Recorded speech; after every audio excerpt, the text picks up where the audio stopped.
brand new banger.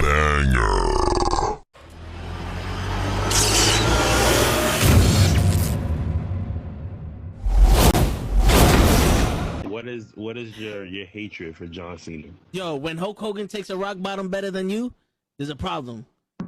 There's a problem. My man. All right, so give me the camera. One rock bottom. Yo, no, it's more than that. Show, give me the camera. I got the fucking camera. Kenny, I'm gonna have to do it for you. I'm gonna give you the whole spiel. He came out as a prototype. Whatever. You know, he slaps Kurt Angle. Ruthless aggression. I'm not into that. Whatever. He comes out as a rapper. I'm like, okay, all right, I can dig it. You know, he's from Boston, so that's a strike.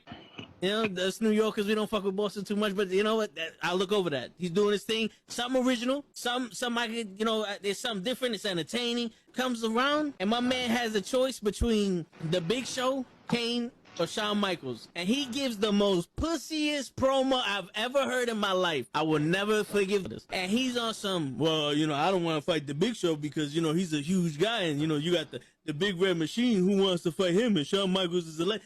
Fuck that, bro. You already beat all these motherfuckers already. Her return on SmackDown. Okay. So I definitely read some rumors about that. Because for whatever reason, and I don't know Cody's review, turn around and go back, and people are gonna be, you destroyed thrones, and you go back? We have been doing this shit for ages, and he still doesn't know how to take it right. Trust me. That's it. He collapsed with the kick. That's what I'm saying. That's the way he didn't collapse during the sun. It was the kick. And he's not even in his fucking chair when he gets in this fucking thing. He's not even in his fucking chair. Yeah, but he thinks, oh! There he goes. Both matches without the wrestlers were in the table. And on that note, everyone, it's your friendly neighborhood. I stay loose, I stay hype. I stay loose, I stay hype. I stay loose, I stay hype. I could do this all night, cause I do what I like. Yeah, I do what I like. Yeah, I do what I like. Sipping goose, sip is right. And I go with the flow. Yeah, I go with the flow. Yeah, I go with the flow. Cause I know I'm the show. In the zone, here I go. In the zone, here I go.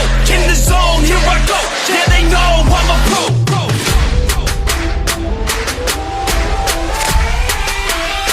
Let's go!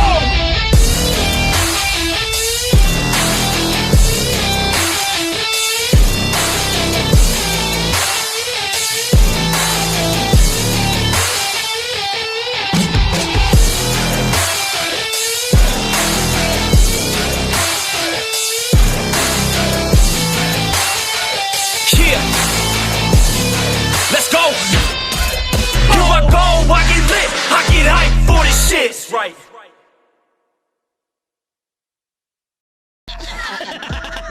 Word. He be like, I got a left elbow and a right elbow. I can break your face with an any elbow. Make sure that you get elbowed in your elbow with an elbow. Got the arm bar, get the phone ball, get around with the arm with the bomb ball.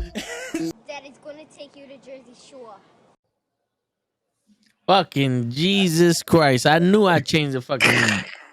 Stupid idiot. I noticed when I got it on Twitter that it said Knucklehead Sports, Cap versus Toe. I'm like, wait a second, that was yesterday's title. Yeah, YouTube, and it says the same. I'm like, fuck, we didn't switch the shit. And the shit is, I'm like, yo, I know I changed this shit. Yeah, I got here extra early to change this shit. Why is everybody fucking here before I got on? Like, yeah, you were here. This is fucking ridiculous. I even changed this shit on the fucking Kick, and no one watched Kick. I forgot we stream on Kick. Yeah, only Monday through Fridays. Oh man, what's going on, y'all? What's going on?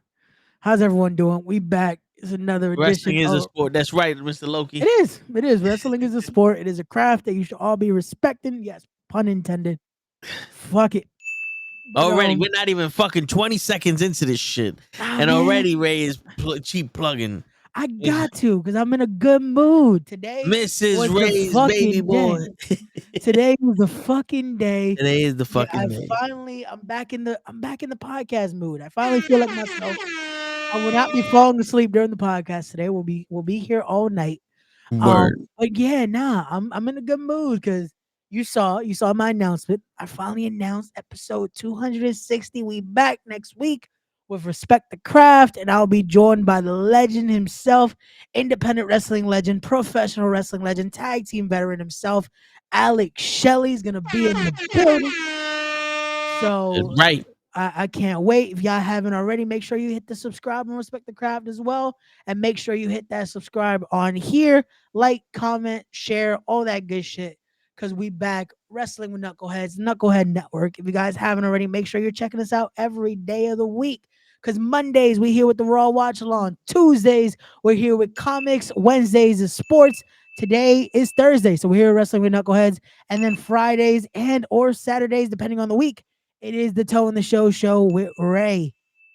So, And also, yeah, and also today is the motherfucking day. That's right, as Dream. always, Do not adjust your set. He said it in English and he'll say it in Spanish. He got Alex Shelley coming on his show sooner than you think. Guys, tune in. Alex Shelley will be coming on Respect the Craft. I'm just waiting for confirmation on a date, but it should be in the next 2 weeks. So I will be talking to all things Alex Shelley when it comes to Alejandro. Hey, I'll talk to him about that too. Alejandro. Hey, he just did a tour in Mexico not too long ago in Bonus City Machine Gun. So we'll talk about that. Talk about TNA, ROH, the rumors about him being with AEW, all that good shit, and so much more. So again, tune into that on Respect the Craft. That is going to be episode 260 and officially my first episode back after dealing with all the bullshit. Word. I thought you were going to announce the rematch with No, I am not. Unfortunately, I am taking a hiatus from professional wrestling. So if you want to see me, you're going to have to see me here on the Knucklehead Network or on Respect the Craft. That's right. And get your minds out the gutter. When he said TNA, he was talking about tits and ass. I mean, total non-stop action. I'm talking about the company that just celebrated 20 years, actually, as of today. Jesus Christ. Time fly. So, I remember when they were little babies making the pizza to come out here with their 3 matches only on pay-per-view. Yo, remember? Yeah, that used to be the weekly. Remember? It was NWA TNA weekly pay-per-views. I think it was like, what was it, $8 for the pay-per-views, if I'm not mistaken? I think it was like that. I think it was my brain was wired to $65 a pay-per-view. Yeah. So it was one of those, I'm not watching this. No, yeah. No, but that would be for like the bigger ones. But I remember even for TNA, I think their pay-per-views, even when they went up to like a price, I think it was like 25 or 20-ish. Yeah. They were never that high like WWE till years later. That I remember when it's like, this is you got to choose now. Yeah. There's a point that it's like you had to be like, I can't do both. Yeah. Do I want to watch Bound for Glory, or do I want to watch whatever WWE's October pay-per-view was? Yep. And you know, not for nothing, we're gonna get into this, but that's one thing that Vince is a genius about. He takes the next step before anybody realizes there's a step in front of him. Yeah. Because he went from closed circuit to national TV with cable. Yep.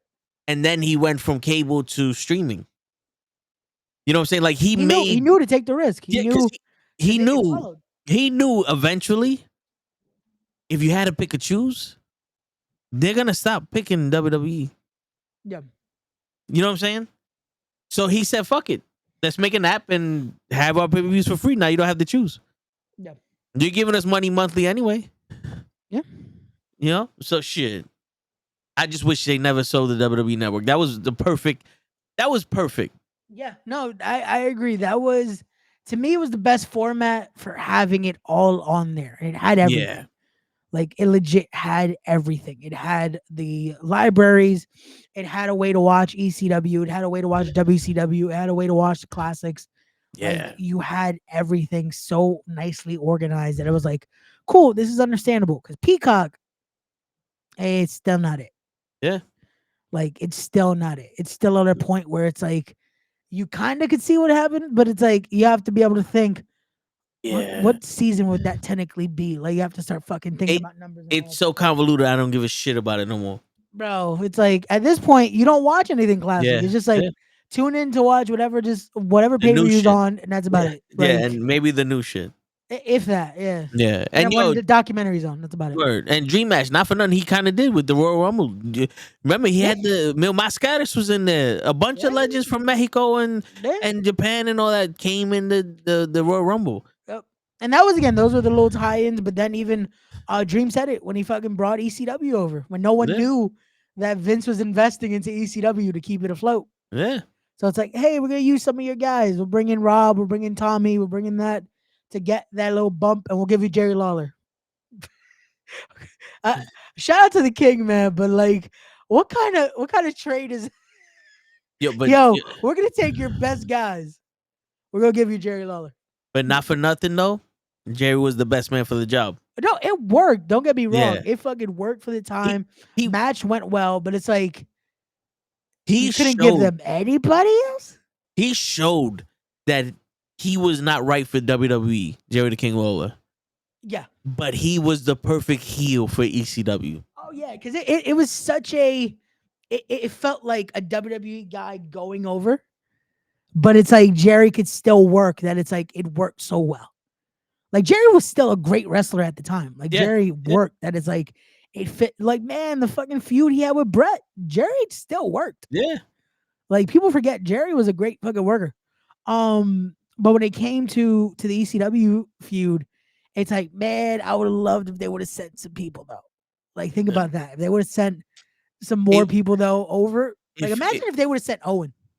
Yo, the thing was WWE wasn't serious enough.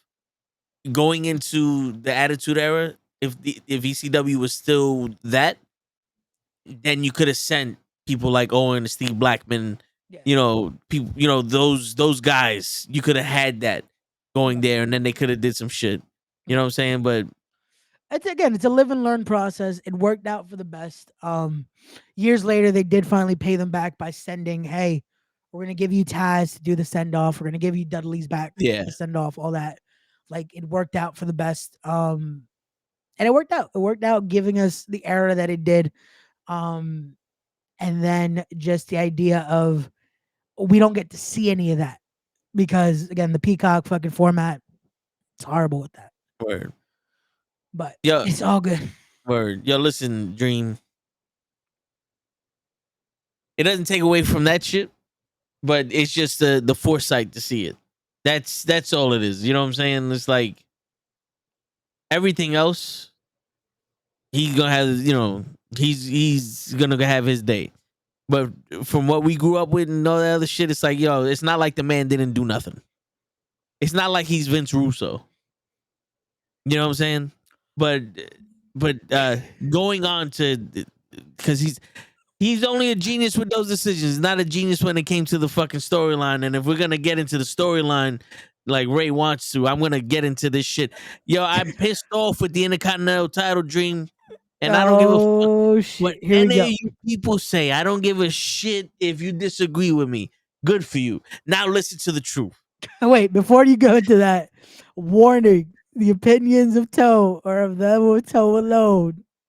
I want to ask for forgiveness now, and I apologize for my friend before Gigi gets on.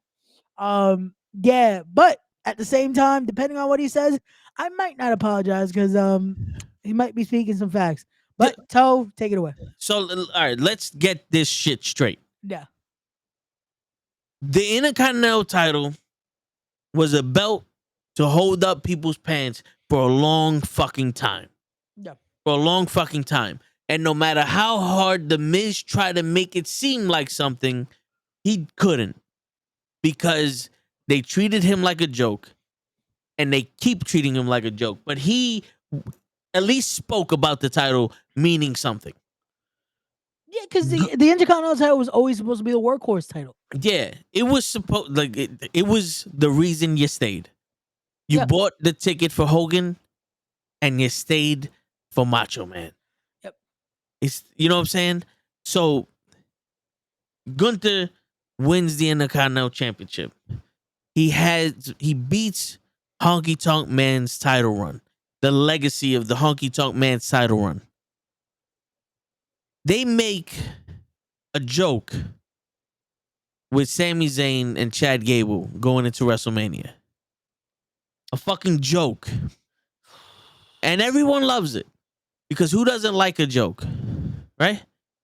With Sami Zayn is Rocky, Gunther's Ivan Drago, Chad Gable's Apollo Creed's trainer, and all this other shit. And yeah, for the second year in a row, Sami Zayn does the ultimate underdog shit and breaks the longest streak for another title. And what does he do with that? Or I'm not even going to say Sammy. What do they do with Sammy as champion again? Jack shit. Yeah. The WWE Tag Team Champions under the fucking Usos were a fucking viable title. They made that Unified Tag Team Championships feel like they were on the best tag team in the world. Yep. And if you were going to beat them, you needed to be better than the best. And they said, nuh-uh, you just need to beat two Canadians. Well, Because they didn't do shit afterwards. True, but I felt like I don't think we minded them beating them for the belts as much as this year Sammy winning the Intercontinental title. Yeah. Because at least with Kevin Owens and Sammy, it was like, you know what? It's the redemption story. Sammy gets that moment. Boom. We finally get that closing of that chapter in this story. Sami Zayn should have fought Jay one-on-one WrestleMania and Kevin Owens solo one-on-one WrestleMania. That shouldn't have been a tag team title match. But I understand they had to lose the title because the title got too important.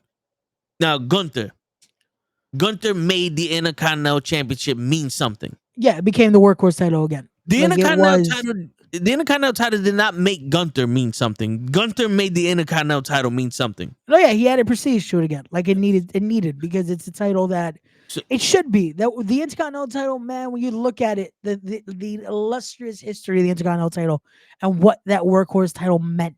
Like you look at the guys that again, a lot of the guys that were Intercontinental champion never held the world title. A Mr. Perfect. But it still was something. It still was something. The Intercontinental title was the workhorse title. Like Shelton Benjamin.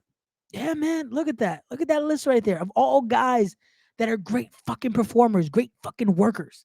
Guys that fucking Eddie held the fucking world title.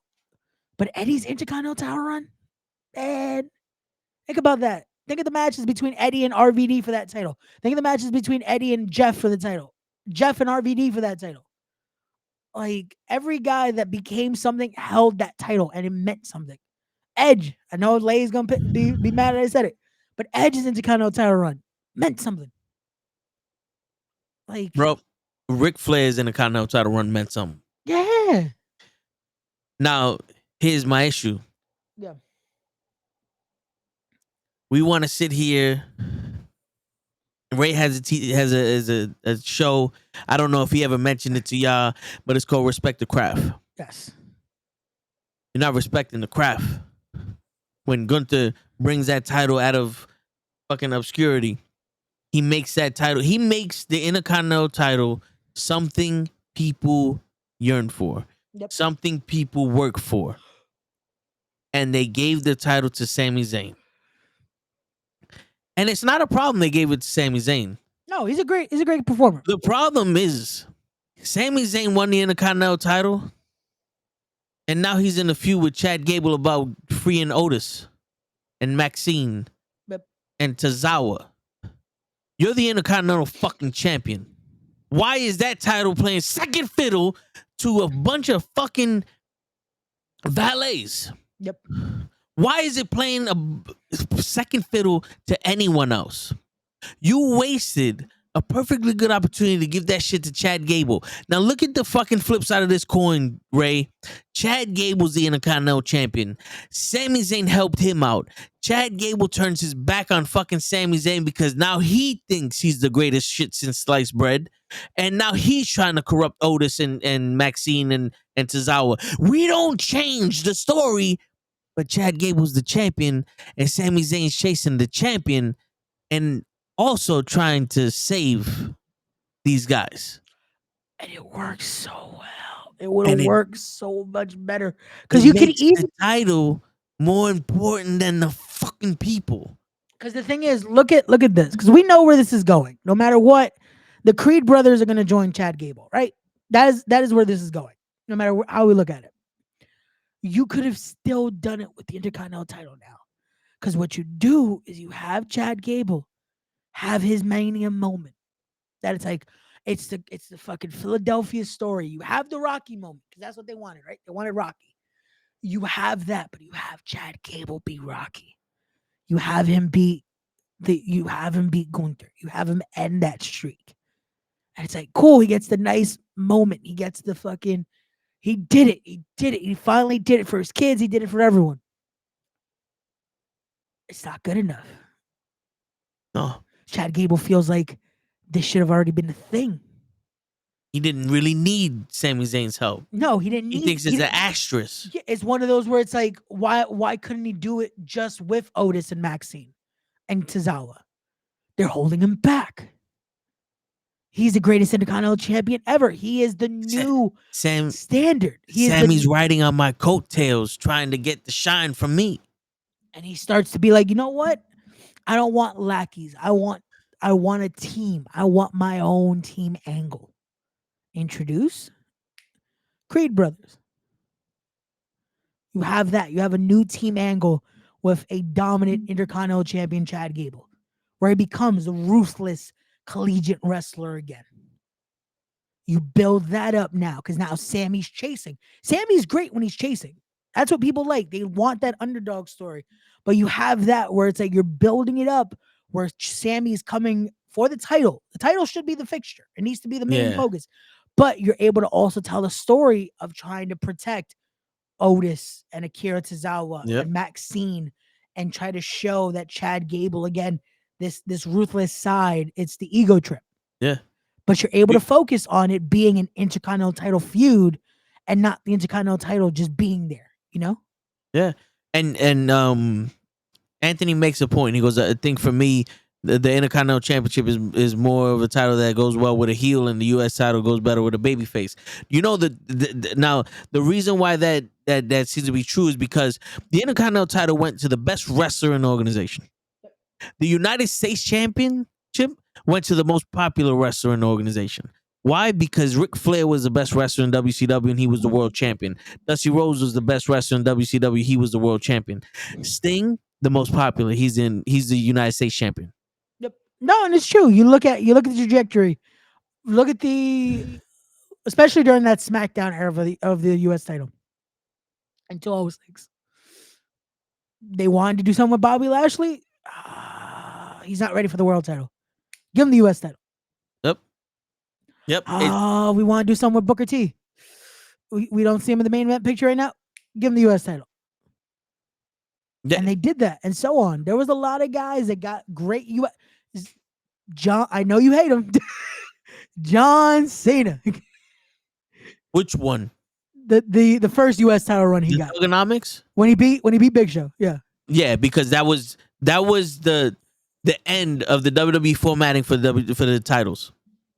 Yeah, but the title had its own But you saw that was when it's like that was he's the test popular run. enough. He's that was there. The test He's run. ready. Yep. Boom, we give him the US title. Yeah. And it showed. It showed that title could be something that's like we want to give you something, but we don't know how to picture you in the main event picture right now. Yeah. And it worked. And again, that's what those titles were. It showed your work rate. It showed the reaction. That's what you wanted. If you want your champion to be something that's able to represent the company, you know, be it the workhorse, be it a reaction, it needs to be something. What's going on, Late? What's going on, Late? But the thing, and then you had the best wrestler in the company was the fucking Intercontinental Champion. Yep. Bret Hart was the Intercontinental Champion. Mr. Perfect, Rick Rude, even Honky Tonk Man, Macho Man, Ricky the Dragon Steamboat. All of these people, Shelton Benjamin, these guys were the best wrestlers in the company. They like we said, the world champion was the popular one. The Intercontinental Champion was the best one. That showed every facet of this company. WCW did it in reverse. The world champion was the best wrestler, and the TV and the United States champion was the fucking popular one. That's why Sting was the United States champion. Like I said, they fucked up when they took the title off of Gunther, who was the best wrestler in the company, especially shown in our face. No one can beat him, and they put it on Sami Zayn. After Sami Zayn done beat the Usos, who shown they were the best tag team in the company a year prior. and they did nothing. Oh, Kevin Owens and Sami Zayn. You sit here, you blow smoke up our ass with this whole Sami Zayn and Kevin Owens wants to be a fucking tag team. They want to be tag team champions. It's for their boyhood dreams. They fucked each other's moms for the fucking titles. They win the titles and they do nothing with it. They drop it on a fucking random Monday to Judgment Day, who did nothing with it either. And now it's a joke again with the Miz and R-Truth. Gunther, fucking everyone wants to beat Gunther for the Intercontinental title. They can't. They're not good enough. You pull this Rocky bullshit where now all of a sudden Sami Zayn learns how to get out of a headlock in a week when he's been wrestling for 20 fucking years, and I was supposed to believe this nigga's a rookie after a week. And he beats Gunther. And what does he do with this shit? Nothing. He's challenging someone to get someone out of a bad situation. Nigga, you are not a cop. It's an 80s movie. Yeah. It's an 80s martial arts movie. Why is this feud with Chad Gable the main event of this feud is to get Otis and Maxine out of his stable? You are the Intercontinental Champion. You are they are throwing matches in our face, pointless matches with him and other people for the fucking number one contendership of this Intercontinental title for no reason. You never seen a champion wrestle a match for no reason unless it was because this was the local guy that they just wanted to beat the shit out of. I just need a warm-up match. Let me fuck up Mike Royce from Iowa. Hey, a lot of those times that's how we got good people, but it's like at least that was something. Yeah. Like with this, you know what I feel bad for? Bronson Reed. That it was known when they did the Saudi match. And it's like Bronson's just in this to take a pin. Yep. That is all it was. It was like they just had him lose the speed tournament. And we're also gonna have him lose the title match. We're supposed to believe this great big character, big Bronson Reed, right? That's what they're selling. But he's gonna lose because we can't have either of these guys go under right now. Even though we're gonna have Chad Gable lose again. Wait, no, he won. Yeah, makes no sense.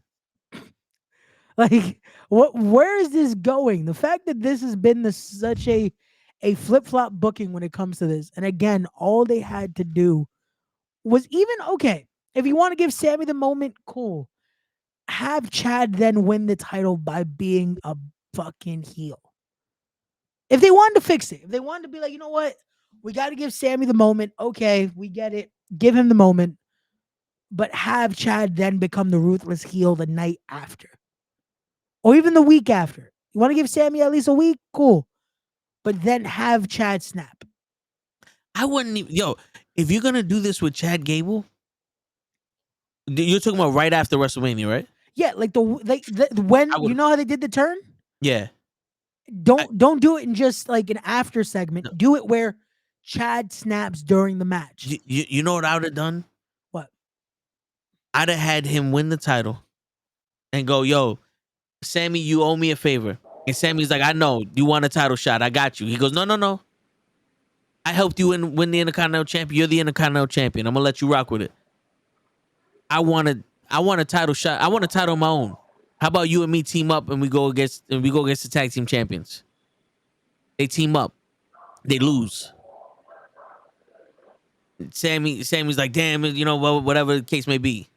Sammy defends his title against a top contender. Maybe Bronson Reed. He beats Bronson Reed. Fair and square. Chad Gable goes, you know what? I want to earn a shot. He goes up against another guy that could be a top contender. He loses. Fair and square. Sami Zayn's like, yo, bro, you got this. All this other, everybody's trying to cheer him on. He's in a slump. Yo, dude, you're going to pass this, this, that, and the third. The guy he lost to, that's a title shot. Sami Zayn beats him. Fair and square. 2 months down the line. Chad Gable had enough of this shit. I'm losing because you're holding me back. Otis, Maxine, Tozawa are holding me back. He snaps at them. Yeah. And what happens? He beats the living shit out of Sami Zayn. And this is where the twist comes. Otis, Tozawa, and Maxine go, we know the real Chad Gable. This isn't you. And they try to change him back to where he was. He doesn't accept it. And then when he beat Sami Zayn for the Intercontinental title, they flip with him. They flip with him. They are the heel turn, not Chad. That one gives a chance for Sammy to fight other guys for the Intercontinental title. It pushes Chad Gable away from the Intercontinental scene for a little while. Let him get his little, his story going, his momentum with the fans. Yeah. Let them attach to Maxine and Otis. Be like, yo, it's right. Come on, Chad, this will be all right. And then boom, nah, you right. Ever since you've been with Sammy, he's been fucking with you. You're a champion. You're an Olympic fucking athlete. What are you doing losing? And they turn on the heel, and they get Chad his title, and now they're the faction. Okay, I like it. I'm trying to see Serious Tozawa again, and I know he can do it because if you've seen him in Dragon Gate, Tozawa can be a fucking beast. And we saw it. We saw it in his match with, who was it that they let him actually wrestle? I forgot, because we saw the match here and I was like, oh, we finally get Dragon Gate Tozawa again. Wasn't it Ricochet? Yeah, it was Ricochet. Okay, yeah. Then I remember, I'm like, we're getting Tozawa again. And if they did that and they let them actually be heel, because we saw it on Monday. We saw it a bit with Otis. Yeah. We're seeing the pissed off Otis. I like it. This is what we need. Otis is a big fucking dude. Stop being a fucking don't be a lackey. Do something. The problem is, what do you do with the Creed brothers then? It's true. 4 words. Okay. Fuck the Creed brothers. They should have just had them win the tag team championships because they're more respectable than the champions now. You want to know what you do with the Creed brothers? Yeah. You let them have their matches. You let them build up, get momentum, keep them away from any major shit. Then they win the tag team titles. And Otis and Tozawa could wrestle them for the tag team titles later on after they win the championship. Okay. They don't need to be a part of Chad Gable's crew. Chad Gable is the wrestler. He's the Olympic wrestler. He doesn't need other wrestlers in his group, especially ones that don't wrestle like wrestlers. You know what I'm saying? I honestly think that have Maxine, Tozawa, and Otis with his group all bad, it serves a purpose because Chad Gable's the best wrestler. Otis is the powerhouse. Tozawa is the speed, and Maxine is the looks now. Now she can be that what she was in the maximum male models. Yeah. You know what I'm saying? I let the Creed brothers grow by themselves. They have that momentum already. Yeah. Ivy I Niles, see that. you know what I'm saying? Is because everybody plays this picture of this perfect thing of he's a wrestler, they're a wrestler, they need to come together. But every time we see something that's magical, it's always opposites. Yeah. Like no, that works. I think you know what it is. I think it's we were trying to replicate Team Angle again. Yeah. We know it worked. We know Yeah. it worked then. The issue is, I agree with you that it works a lot more when it is the polar opposite. Because Otis and Chad Gable should not work on paper. It should not work. It works so well because of the charisma that they have and because of the characters they're able to portray. The reason why Team Angle worked so well is because Kurt Angle was the high intensity, in your face wrestler with charisma. Charlie Haas and Shelton Benjamin were the serious wrestlers that went in and got the job done. They all were wrestlers, but they were different. As a team, Charlie Haas and Shelton Benjamin was good enough on their own. With Kurt Angle, they just made him better. I don't see Chad Gable making the Creed brothers any better than they are now, especially the way he's acting now. But I can see him doing this shit to Otis, and Otis convinced he's doing this out of the best intentions for me. I can see that. I can definitely see, because we saw on Monday, we saw the little that convincing of hey, you saw what Sammy did. Yeah, you saw what Sammy did. Like it works there. That it's like you can have the manipulation, and you don't need the, oh, we're just doing this because we're all collegiate wrestlers. You know, that works. Yeah. See, but that makes Tozawa an even better heel because Tozawa really doesn't need to do nothing. Tozawa being quiet and just basically him and Otis as a tag team, speed and power. We got to. I don't know if y'all niggas remember this, so I'm pretty sure Lay's gonna get a good laugh out of this. But Power and Glory, Hercules Hernandez and Paul Romo.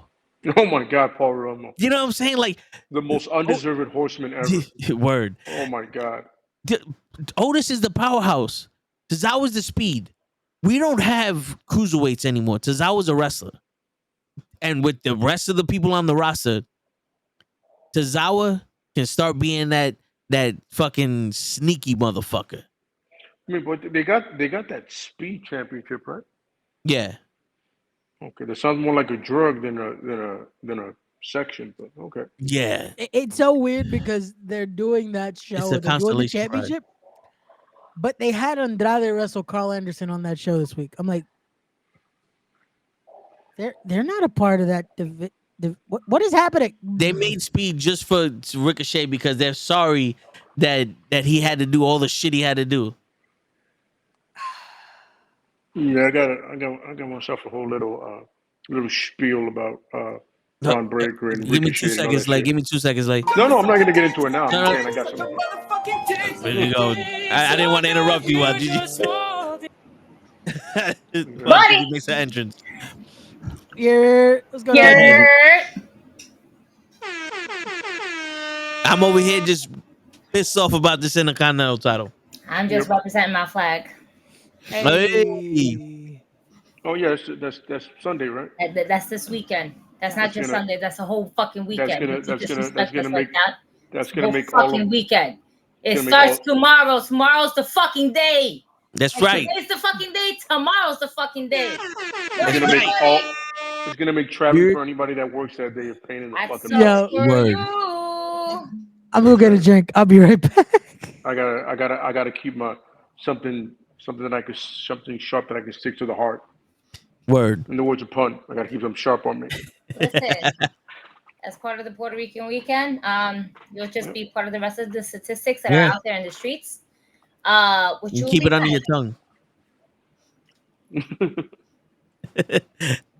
There you go. Yeah, my time.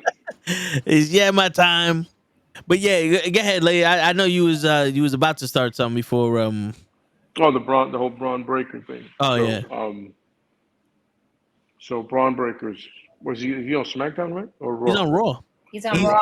Guess who he's fighting, Leigh? Who? He already wrestled Ricochet, right? No, he's still wrestling Ricochet. He's gonna wrestle Ricochet. Okay. Yeah. Okay. He broke Ricochet's ribs and then had a match with him, apparently. Okay. Yeah. So good times. You can literally do that with anybody else. You can put them over. Why Ricochet? Because he's the speed champion. I don't understand why is Ricochet the unless they have something really great planned for Ricochet, why is sacrificial lamb? I don't get it. I never understood it. The plan they had for Ricochet was the speed title. Oh my God. Whatever happened to that? He still has it. Yeah, he's still the champion. Yeah. He's still champion. They had a belt and everything. Yeah. So when is that supposed to be? It's on Twitter. X. Yeah, Twitter. X, Triple X now. Yeah. On Wednesdays or some shit. Are the QR codes on there? No, I don't know. I don't think so. Because then that's why we're not watching. Yeah, that's why we're not watching. Yeah, because the matches are supposed to be 3 minutes long, and the title match is 5 minutes long. You know what I'm saying? Where can we catch the replay? On Twitter, most likely. It's exclusive for Twitter. Mm-hmm. That's why they don't even show the belt anywhere else but Twitter. Mm-hmm. So it's like AEW Dark, but worse. Yeah. Yeah. They could have at least found the YouTube show for it. Like WWE Twilight. It just would have been better. That's just, Yeah. Triple X on Wednesdays. I mean, Monday nights we go Raw, so why not go on Triple X on Wednesdays? It is Hump Day. And you smack that ass on Friday. And on Wednesdays, you know what that means. Yeah, I'm just trying to figure out who is the next sacrificial lamb for Breaker, because clearly they got big plans for him.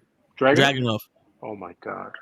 Yeah. Yo, without the respect, Dragunov is way too good of a wrestler. Both Dragunov and Ricochet are too good of a wrestlers to be losing to Breaker. Yeah. And that's with 3 Ks. Yeah. And the funny thing is, when me and Ray got on here before we started the show, we were talking about Triple K. And we said it's funny how he comes out looking like his father. He sounds exactly like his uncle, and he wrestles like Goldberg. Yep. Yeah, it's like, how do you miss the mark? You have the perfect recipe to be the new age Steiner. That could work. It would be great. So the rumor, as I've been reading, is that they're kind of saving him for the new era, and that new era is that Netflix era.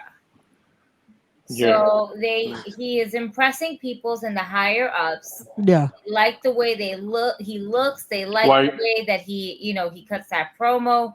So they're going to, once they start making that move to Netflix, right? Yeah. Is it Netflix? Yeah, Netflix. Right? Yeah. They're going to utilize him for that. So that's where we're gonna see Ron Breaker, I want to say, shine the most or be the most pushed. I feel like they're showcasing him now. I can imagine that's when he's gonna get a title run. The thing is that they're going to give him that major push once they start going into that particular era. Oh yeah, that's when he's gonna get the IC title run. That's when he's gonna get this Goldberg-esque push again. Yo, Lay, you know what this sounds like to me? What? This sounds like you're having sex with a very bad sex partner, and every time you're about to climax, just because they stop and they go, wait a minute, I got a cramp. Because you notice how every time it's Triple H Sarah, it's WrestleMania now after WrestleMania, Triple H Sarah, it's gonna change. Now we gotta wait for Netflix. What? And Netflix goes, wait, we gotta wait for this. Wait until the storylines have already started. Wait until Royal Rumble. Simon Miller's been doing this to you for the whole time to build suspense, bro. How many WrestleManias do we have to wait for shit to change? Holy every WrestleMania shit's gonna change to the way it was. Wait a minute. So this is not the new era? No, this is a new era. We're about to go into the Netflix era, I though. I thought this was a fuckboy. God finished his story. This is the new era. Yeah. You know what it is? No, you finished the story. We're good now. It's you know what it is? It's all of our ideas are for WrestleMania. WrestleMania happened. Now they go, fuck. We need new ideas. I got an idea. Sell Monday Night Raw to Netflix. Perfect storyline. They're gonna put 2 and 2 together. 6, baby. We're not gonna do nothing good until Netflix. Why? Because SmackDown's moving to fucking USA now. It's so like they Cody saved Lucifer, USA. Right? They could save Raw. Yeah.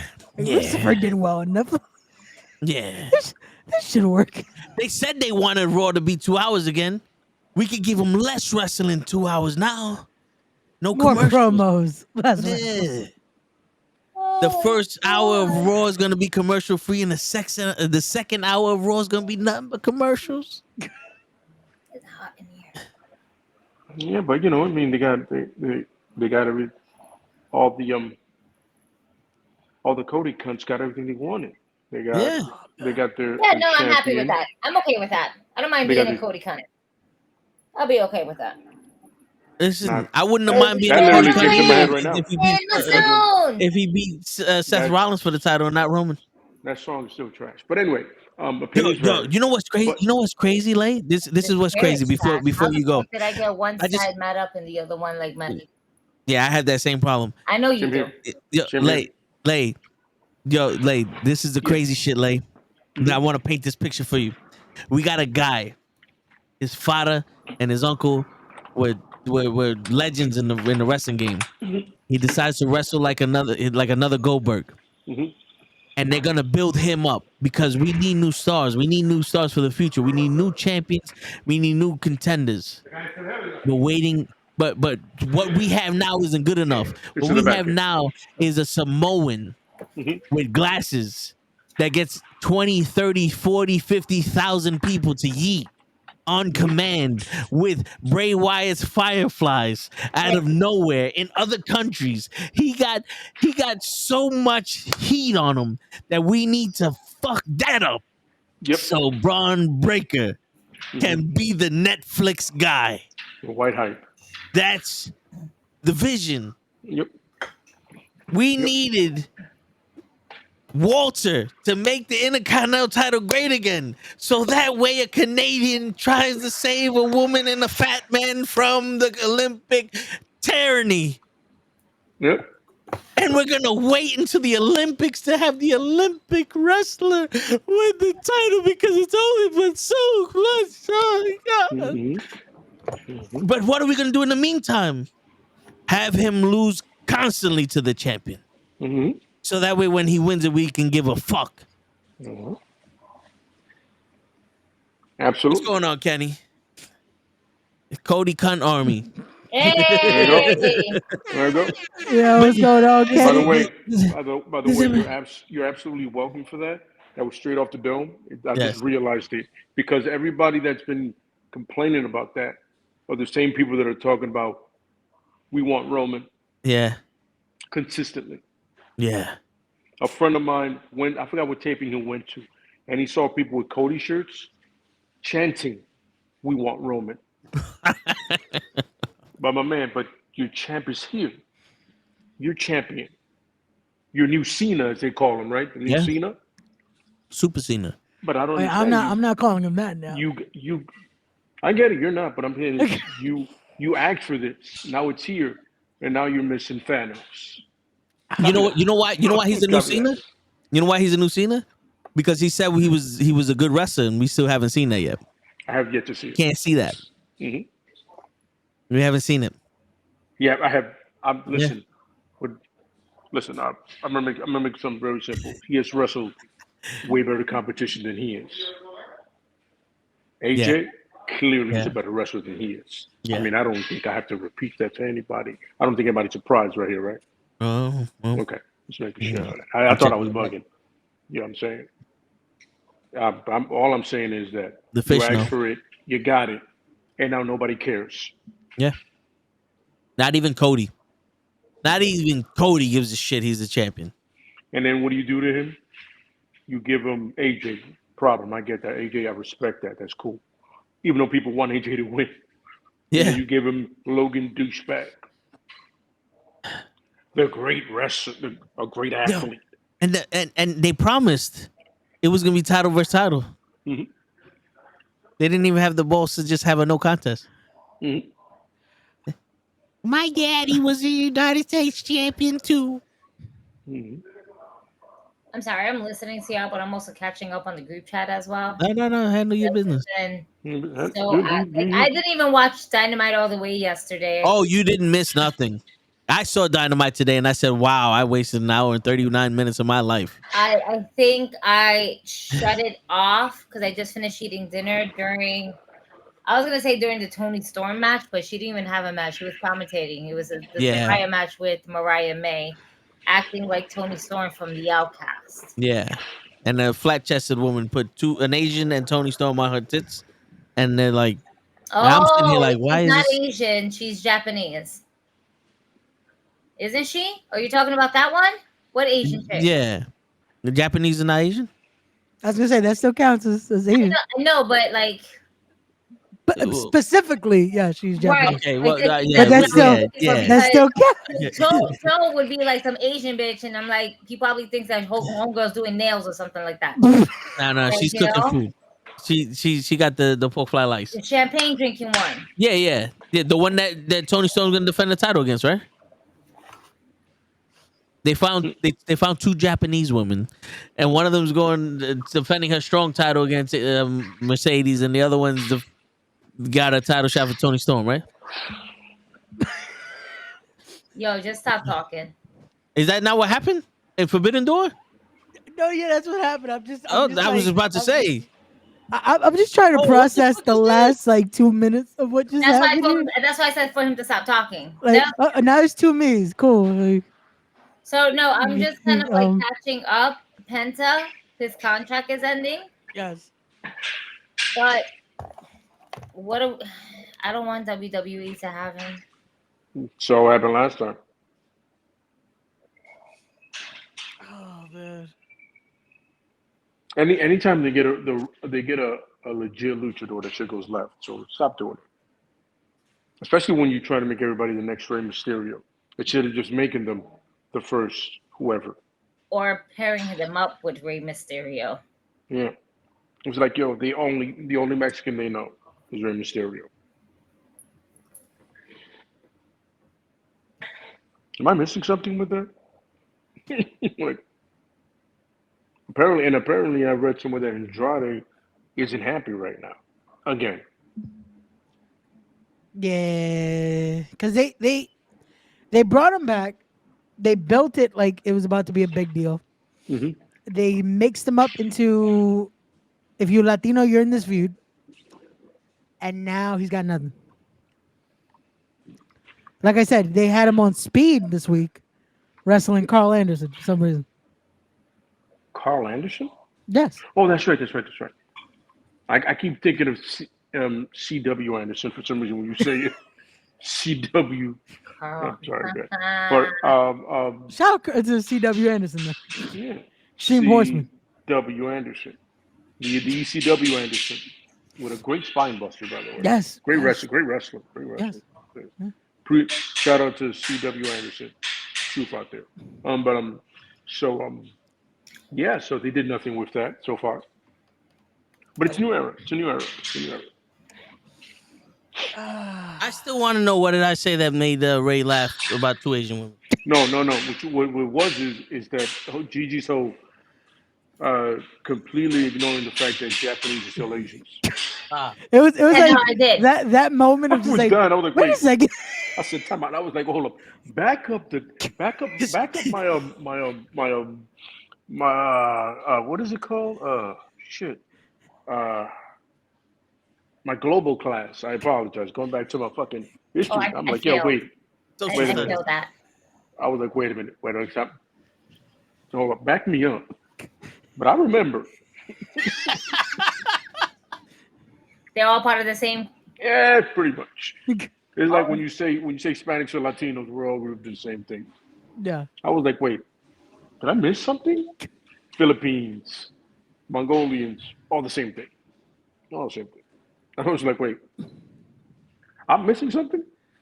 Yeah, I was like, wait a second. Wait, did they not? No. Yeah. Okay. It's all good. But no, we're good. We're all on the same page again. We're back. Well, she acknowledged what happened. She went back, and I'm like, it's good. We there. We good. Yo, for a hot second, I was like, wait. I had to think about it too. I hate questioning my knowledge, but I'm like, y'all, just to be safe. Okay, yeah. I was like, wait a second. Let's register. Was that the one that they traded out so India could be a part of Asia? There we go. I know India is a part of Asia as well. That people forget about that. I was like, is that also the one considered Asians? Those are considered Asians. Yes, yep. Indians are considered Asians. And in all reality, so should Russians, but they don't go about that. Nah, there's a whole issue with that with the Soviets and all. Yeah, it's all. I remember when I read about that, they were like, "We're not Asian." I was like, "Well, but you're in Asia." That is for the geographical podcast starting soon. That's what I wanted to say. My geographical lessons. I'm like, yeah, it's all good. It's all good. Coming soon to the network. Geography. I'm gonna put there. Remember, gotta remember, there's people that don't know that they live in the United States. Yes. They still don't know the difference between North and South America. So people don't know they live in New York. Yes. That New York City is also part of New York State, and that the capital is Albany and not Manhattan. I feel like that unfortunately is the thing, especially if you're from New York, Oh that my you God. kind of forget that Albany is our capital, not So Manhattan. I'm gonna go back to one of my favorite things is when people go, "Yo, I'm going to the city." You live in the city. What fucking city are you going to? I'm going to Manhattan. That's one of the boroughs of the 5 boroughs. You live in the city. If you live in Queens, Brooklyn, even fucking Staten Island, even though it don't count in my eyes, you're in the city technically, like Yeah. geographically, and just not being a fucking dumbass. There you You go. know what I'm saying? I'm not gonna lie though. I feel like that also comes from all these tourists. That is like, they're quick to be like, "Vamos para la ciudad," you know. It's like, No, but you're in the. this is way before it got gentrified and all these Yeah. fucking honkies decided to come here. Okay. Yo, for years when I was a teenager, I remember my boy in the Bronx. He goes, "Yo, let's go to the city." I was like, "Motherfucker, we're in the city. What city are we going to? We're going to Philly? Am I missing something?" No, we're gonna go to Manhattan, the city. Before I slap you, I'm gonna correct you. Tri-state area is 5 boroughs. You live in one of them. That is considered New York City. Please don't say that again. At least not in my presence. Yeah, I call It Manhattan an aggravates amusement park. the fuck out of me, bro. Oh my god. I remember asking somebody, "Yo, what's the capital of New York State?" They were like, "Manhattan." Kill yourself. It's Albany, man. We're nowhere near it. Yeah, I swear to God. To this day, yo, I'm gonna go to the city. I'm not gonna lie. I think we've gonna all leave. been guilty at least once or twice of saying that. I've never said that shit. I call it the amusement park. I figured because I grew up in Manhattan, but I also lived in Queens, Bronx, and Brooklyn. So I'm like, I've never been like, yo, I'm gonna go to Manhattan. Are you going to the No. city? Shut your fucking mouth. I swear to God, if you don't shut the fuck up, dude. Yeah. Well, Shut up. I now Yeah. just say Manhattan, but I remember I used to say, the city a few I times. hate it. I hate it. It's like now I say it's a Brooklyn. Yeah, No. Yep. because it's It makes more sense in the city. yeah. What if yo fight me? Touche. Logically, fight me any day of the week. Touche. I'm sorry. Well, But anyway, going back to wrestling, I'm sorry. the Bronx is a different country, so I get it. No, the Bronx is a different universe. Yes. Yeah, it has its own 90% gravitational of the pull. shit that happens in the Bronx can't be real. And 100% of the people that walk in there are from another alternative reality. Mm-hmm. Facts. They are the definition of Elseworld. Yes. Like in life. You know what I'm saying? Holy shit, man. But yeah. I mean, I haven't seen the product and I just see highlights sometimes and I'm like, once again, the best thing going. It's besides Drew McIntyre and the whole Priest thing is the bloodline. Again. And yo, but to be honest with you, the Drew McIntyre Priest thing is only being held by Stitches, and that's by Priest. And it's funny, and I remember you not being a fan of Priest, but now he's been stepping up because he's actually showing himself, because I'm seeing that Boricua, that tough motherfucker from New York. Yeah.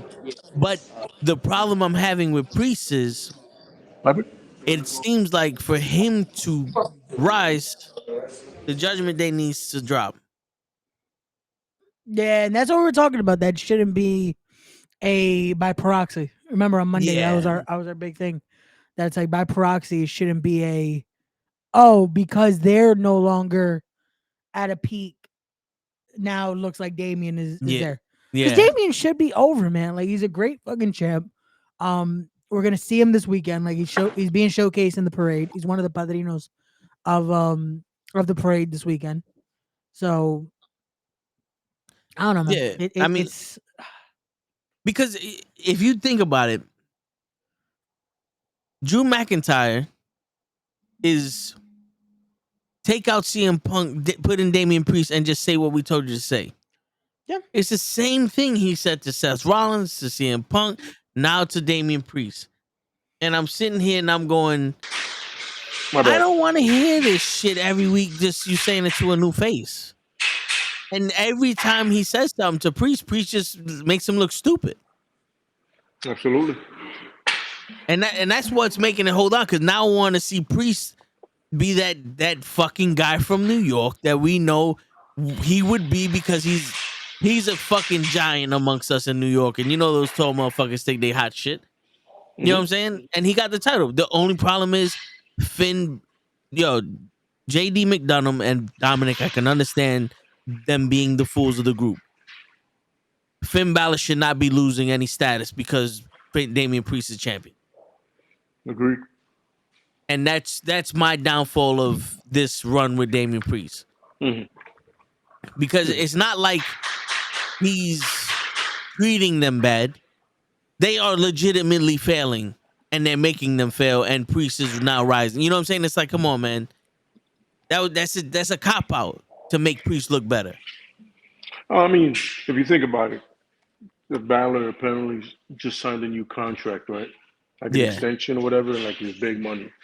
So there has to be something, either it's security for him or like on some what's his name? Nakamura shit. Like, yo, Nakamura is just chilling and surfing. He's making his money and surfing. Yep. You know what I'm saying? But there has to be at one point, and I think I read it somewhere, that Balor is gonna get a push. It just has to be weighted. Should it happen before? Sure, it could have happened had not fucking ex-champ hurt him. Yeah. That could have been a whole different dynamic. Hell yeah. You know what I'm saying? Hell yeah. But, shit happens. We're here now. You know what I'm saying? Luckily, he's getting his money now. You know what I'm saying? And hopefully, Judgment Day apparently is on their way to break up. Right? Little by little, yeah. And here's the fun part. A month ago, Judgment Day was the hottest thing on Raw. Or at least every time I would see like it's not our podcast, but somebody else's stuff for review. Yeah. We're talking about how Judgment Day is the best thing on Raw. All of a sudden, like, there's too much Judgment Day on Raw. I was like, my man, which one is it? Yeah. Yeah. Do you like Judgment Day or are you annoyed with them? Because, certain people, like, all right, best point, right? The bloodline thing, right? Too much bloodline, right?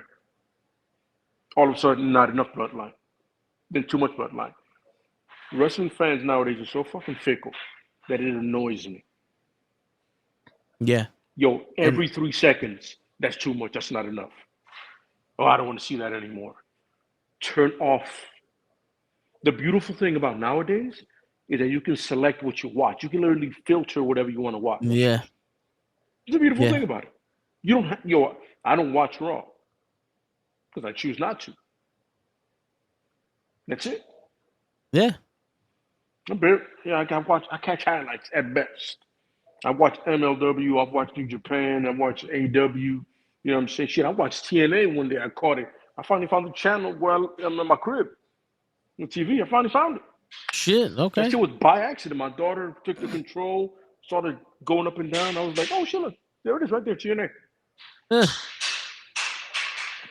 Daughter's a genius. Yeah, but it's clearly, because I wasn't finding that shit. Like I always said, she's smarter than my wife, tougher than me, so there we go. You know what I'm saying? You know what I'm saying? You know what I mean? And I'm literally like, you don't have to watch all of it. It's 30 hours of Raw, nigga. You can tune out whenever you want. Yeah. Or lady, or whatever pronoun helps you, makes you happy out there. Yeah. No, and that's the issue, that people, they're trying to find a reason to complain, but it's like, you don't have to watch. If you don't like it, don't watch. There's so much wrestling out there. Yeah. There's so much. There's so much out there at this point. There's so much variety. Yeah. That it's like, if you are a wrestling fan, if you say you're a wrestling fan, there's something out there for you. Mm-hmm. Word, yeah. Like, there's something, no matter what, there's going to be some type of wrestling. There's too many independent, too many major companies now that it's like, you can't find something. That's true, yeah. And I'm a fan of fuck what you want. This is what we're putting out. Mm-hmm. That we mentioned Vince with his moving forward from local TV to cable TV and then cable TV to streaming. Mm-hmm. When they were doing the fuck what you want, this is what we're putting out here. Mm-hmm.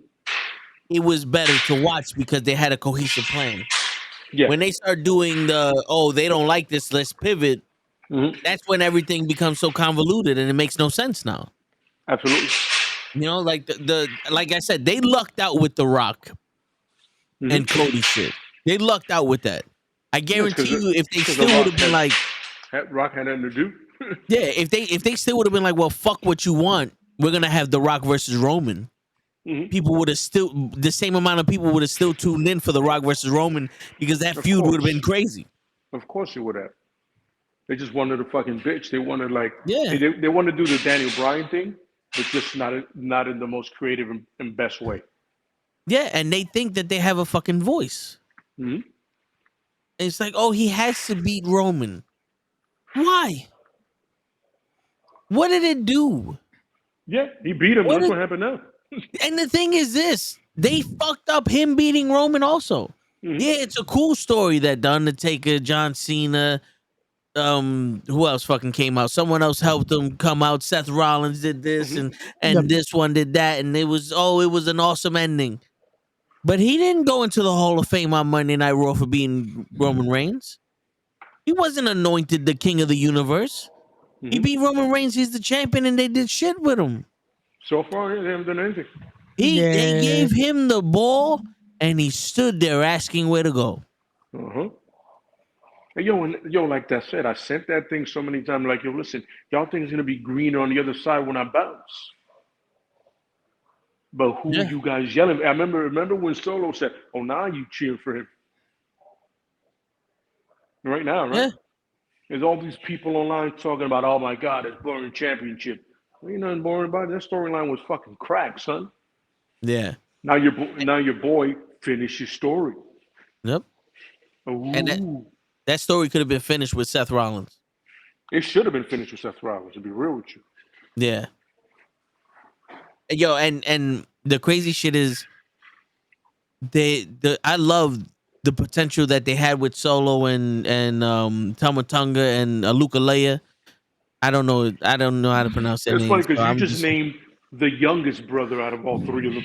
Yeah. You named the tallest brother. Yeah. It's easier to pronounce. You kind of named his name. It's easy to pronounce Tama Tonga because I'm thinking of Tum Tum from the three, and I don't know the other ones. So it's Tama Tonga. Yeah. Tonga Loa, and the name you Loa. almost said was HeDD, which is the small big brother. That's the funny thing. I call him ukulele?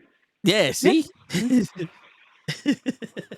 But yeah, I love the potential of them. This should have been the next evolution of the bloodline, but because they need to involve Kevin Owens and Randy Orton, they diminished them.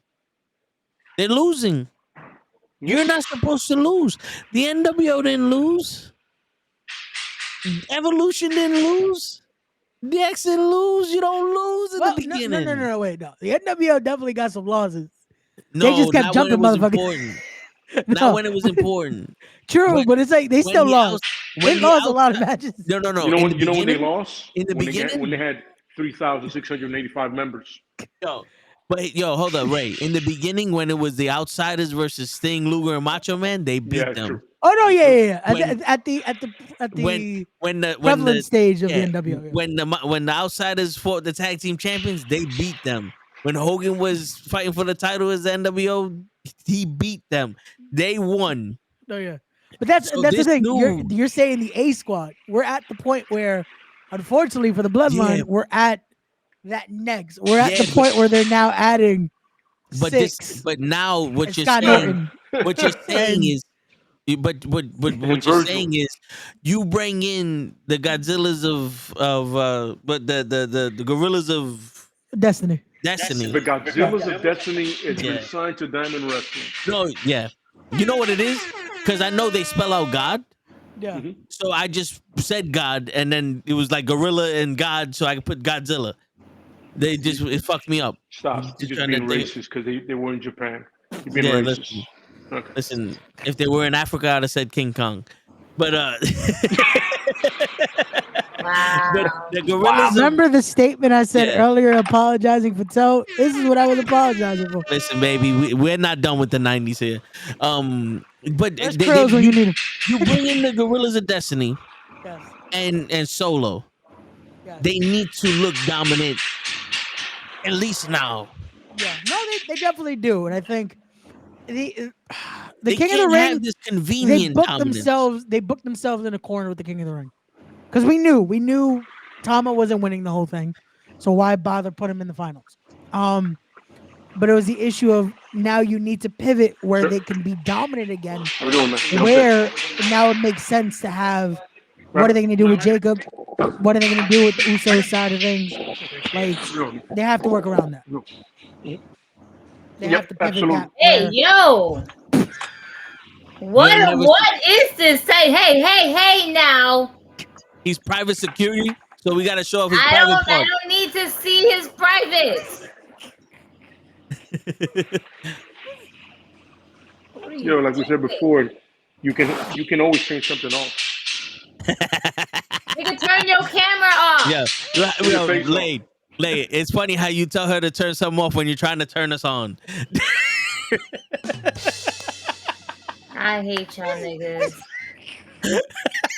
Wow. 90%. All right, my phone is back to being normal. So I honestly think he's saying that he thinks that they're gonna turn on Solo for The Rock. I think it would have been perfect if The Rock comes out and he tries to take over this new bloodline, and they turn on The Rock, because they could sit there and be like, "Yo, Rock, you've been in the WWE for 30 years, and we've been stuck in Japan, and you ain't put in one word for us, player." Word. No. Solo becomes the leader, and in 15 minutes we're here. You ain't shit, Rock. Well, that's the real tribal chief. The person that's gonna turn on somebody is gonna be Paul Heyman turning on Roman Reigns. Yo, I feel bad. Everyone is turned on Roman. When you really look at it, Roman has never turned his back on anyone. No. Who did he turn There's on? one person that hasn't turned his back on Roman. Who's that? Jay. He's right. He separated. He separated himself from them. He never turned his back on them. Remember, Jay was all about it until Jimmy started it, and he just followed Jimmy. So we're not counting super kicking the shit out of him as turning. He's super. Yo, my man, I'm gonna super. Yo, if I had a brother and I had a super kick you for my brother, believe me, you catching all of it, full extension, my nigga. Shawn Michaels gonna be proud of the kick I give you. Yeah, yo, bro. And the I'm backing my brother. I'm backing my brother. Yep. But that was family. That's all I'm doing. Yeah. Jay set Roman straight with that. That's family, bro. Yeah. You gotta remember this is family. You over here protecting the family, or you hurting the family now? Mm-hmm. Jay ain't never turned his back on. They turned their back on him. Mm-hmm. Because Jay was realizing, yo, man, this shit ain't right. Yeah. That ain't right. You know what I'm saying? This ain't Roman. This ain't Jimmy. Yeah. This ain't Get my your shit family. together. Yeah. Remember when they were dominant? That shit was all good, baby. Mm-hmm. Like, it was fun times. You know what I mean? And that Sami Zayn and Kevin Owens came and fucked it up for everybody. Yeah, everybody loves Sami. Let's remember from the get who were not fans of Sami. I was told myself. Yeah. Like, I get the wrinkle, but I just like the original. I like Heyman. I like Jay. I like Jimmy and Roman. That shit was money. Yeah. Then it got convoluted a little bit. Then everybody quit. Then they came back. You know what I mean? Yep. Just saying. But I get it. You know what I mean? I get it. I just don't want Sami to be part of the bloodline civil war. Yeah. I don't think. I want him to have nothing. They're going to force it. Triple H is going to force it because there needs one white savior in this whole thing. You know what I mean? You know this. Yo, you know what I think is going to happen? The only time that he's going to step in is when Jay does it and he goes, yo, bro, you going back to them? And Jay's going to be like, yo, that's my family, my nigga. Mm-hmm. And he's also going to be like, and also I'm the biggest star on Raw, and they don't even let me wrestle here. So I'm going to go back to SmackDown and and put these niggas straight. That's hilarious, bro. My man had that all that time, no titles. You know, if he wins Money in the Bank, I'd be like, yo, that's a consolation prize at this point. Could have gave that nigga singles title. I think he might need to win that Money in the Bank just because he needs to. Where they might go with this.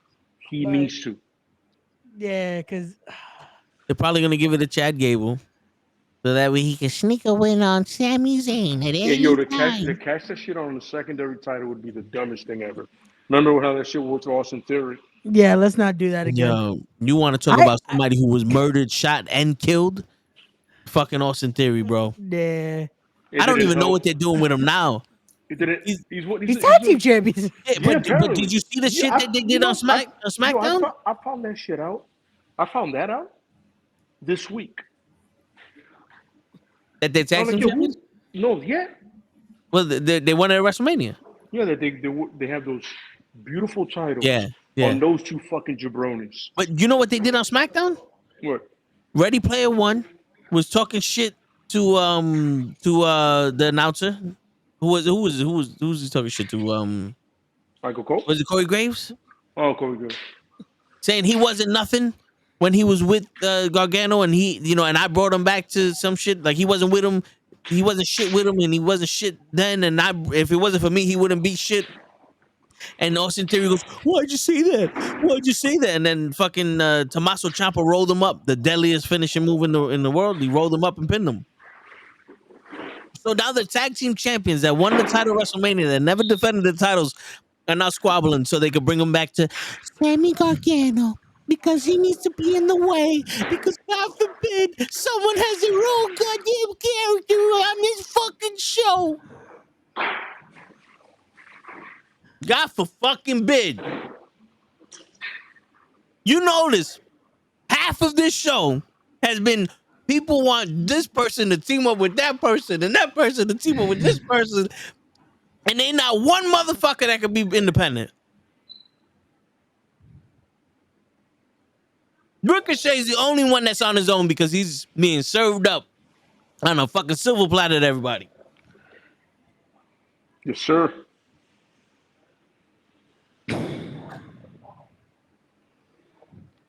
Fun times all around.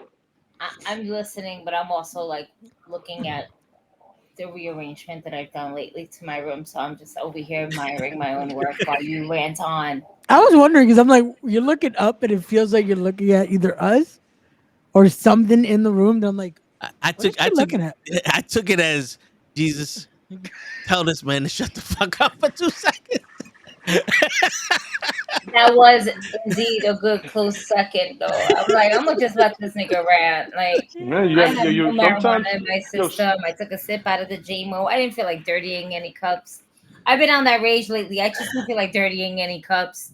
Yeah, it's just too much to wash. Just get plastic cups, man. It works. Get the frat cups. Word. Yeah, get like a pack of 200. I mean, there you go.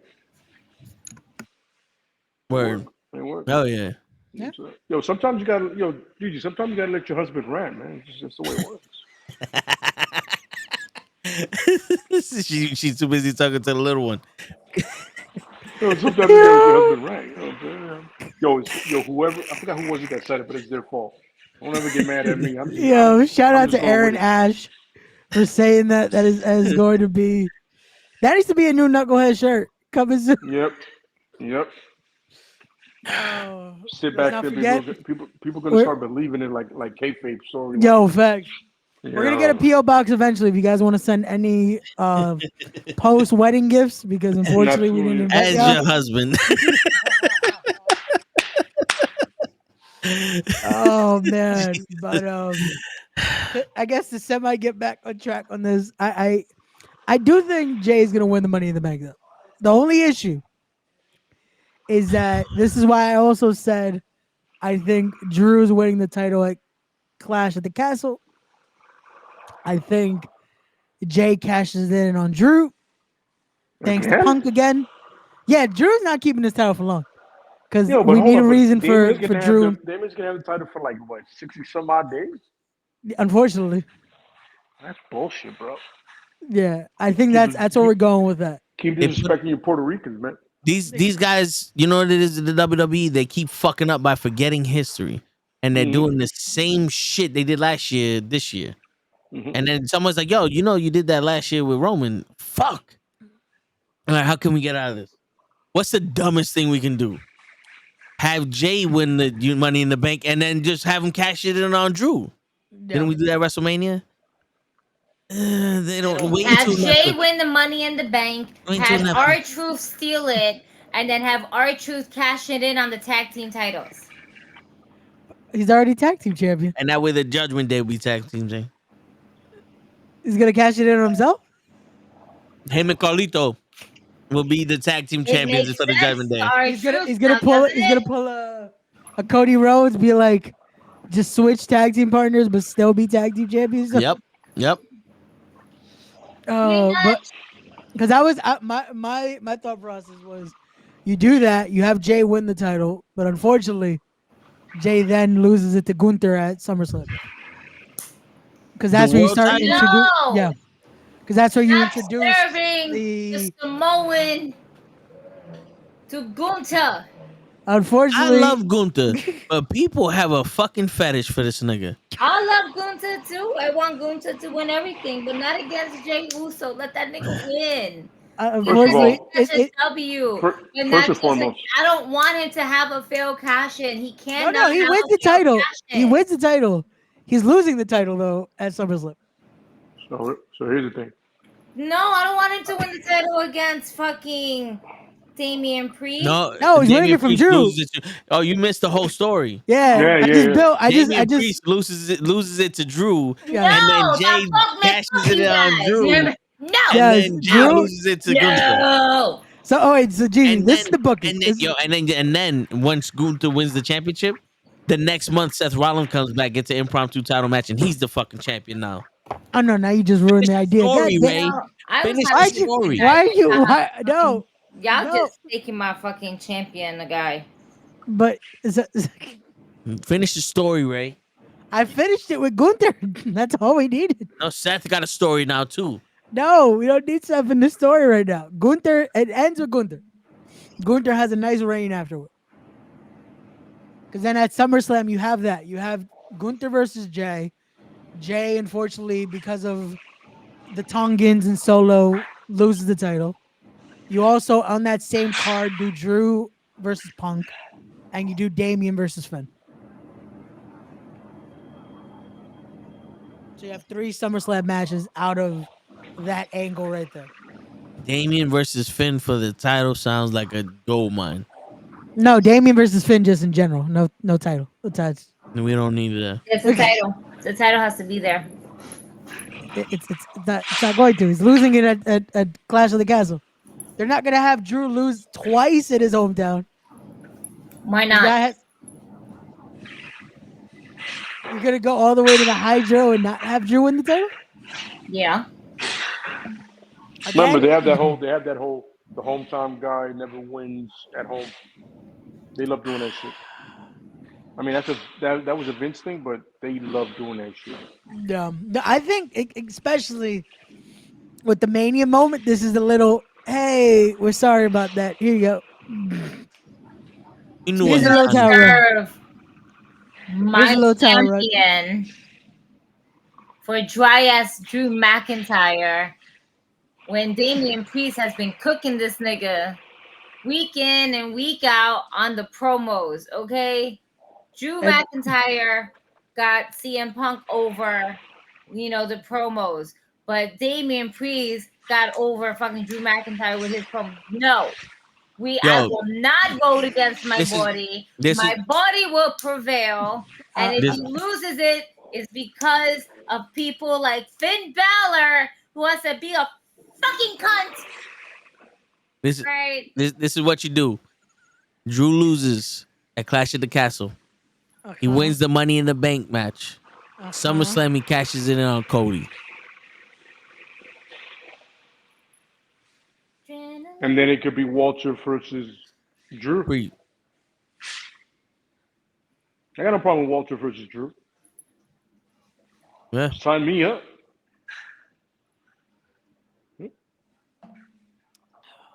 But at the end of the day, stupid for Jay not to win anything. It's so stupid. I would rather Jay not be anywhere near the world title than to have him be the transitional champion. Agreed. It sucks, but it's like it's I guess the best. It's the. I'm trying to. That's what I thought too. I'm like, what is she doing? Yeah. The whole video. Oh, It's unfortunately the best of a worst scenario. You know, that's like it keeps Jay somewhat in that picture. He get the title run out of it. It's not the best title run, but it's something. Oh no. yeah, but that's like Rey Mysterio winning the tournament and then immediately losing the title, Cena. Well, at least it's not the same night. But It'll be a month later. no, Might but as well see, be. the Might thing as is, well be though, the same in like 30 days. That's the- bullshit. yo, the thing I'm is, sorry. yo, listen, I swear to God, Ray, I swear to God, we make Jay the Intercontinental Champion at SummerSlam. Okay. He's the hottest thing going on Raw. He goes and helps Roman with this bloodline shit. Roman acknowledges Jay. Jay goes, bro, I have to do this shit on my own. And then he can go on to being world champion, already establishing that he can be a good champion as the Intercontinental Champion and do it the original way it was intended to do in the WWE. WWF. You won the Intercontinental Championship, you earned the stripes, you won the fucking World Championship, and then you got your run. Yeah. I would rather that for Jay than bullshit. There's so many other people you could put in there. Bronson Reed could be one of the motherfuckers. Yeah. Again, it's unfortunately someone's gonna be that transitional champion. So it's like, Chad Gable could be that transitional champion as a heel. yeah. Well, then you're gonna do Gable and Gunther again. Why not? No, you can't do that because Gable's a bad guy. He's a heel. Doesn't work now. Then everyone's beloved, Sami Zayn. Sami Fuck Zayn it. could lose. So we're having Sammy win the world title.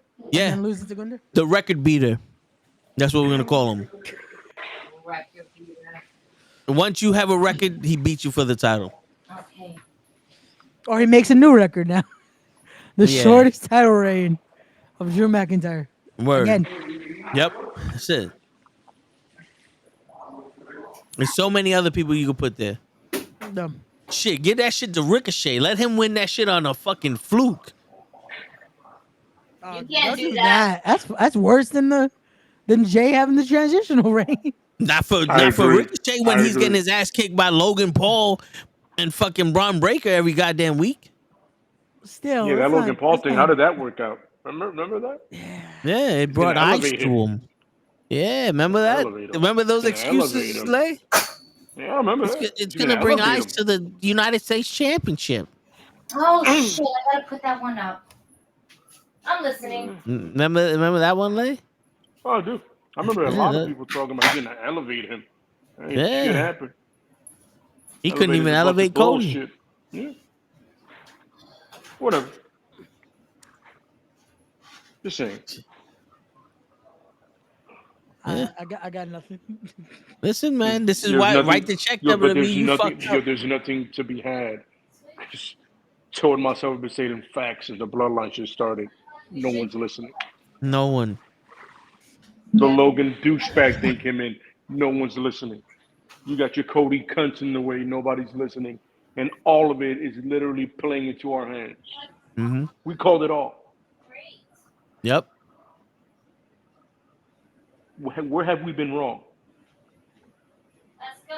Yeah. The only time we was wrong was when we put our faith in the WWE. Exactly. That's it. Now, if anybody can counter either one of us, hey, come on. Come on with it. Word. We like the grandma from Nutty Professor. Come on, motherfucker. Yep. Come on, motherfucker.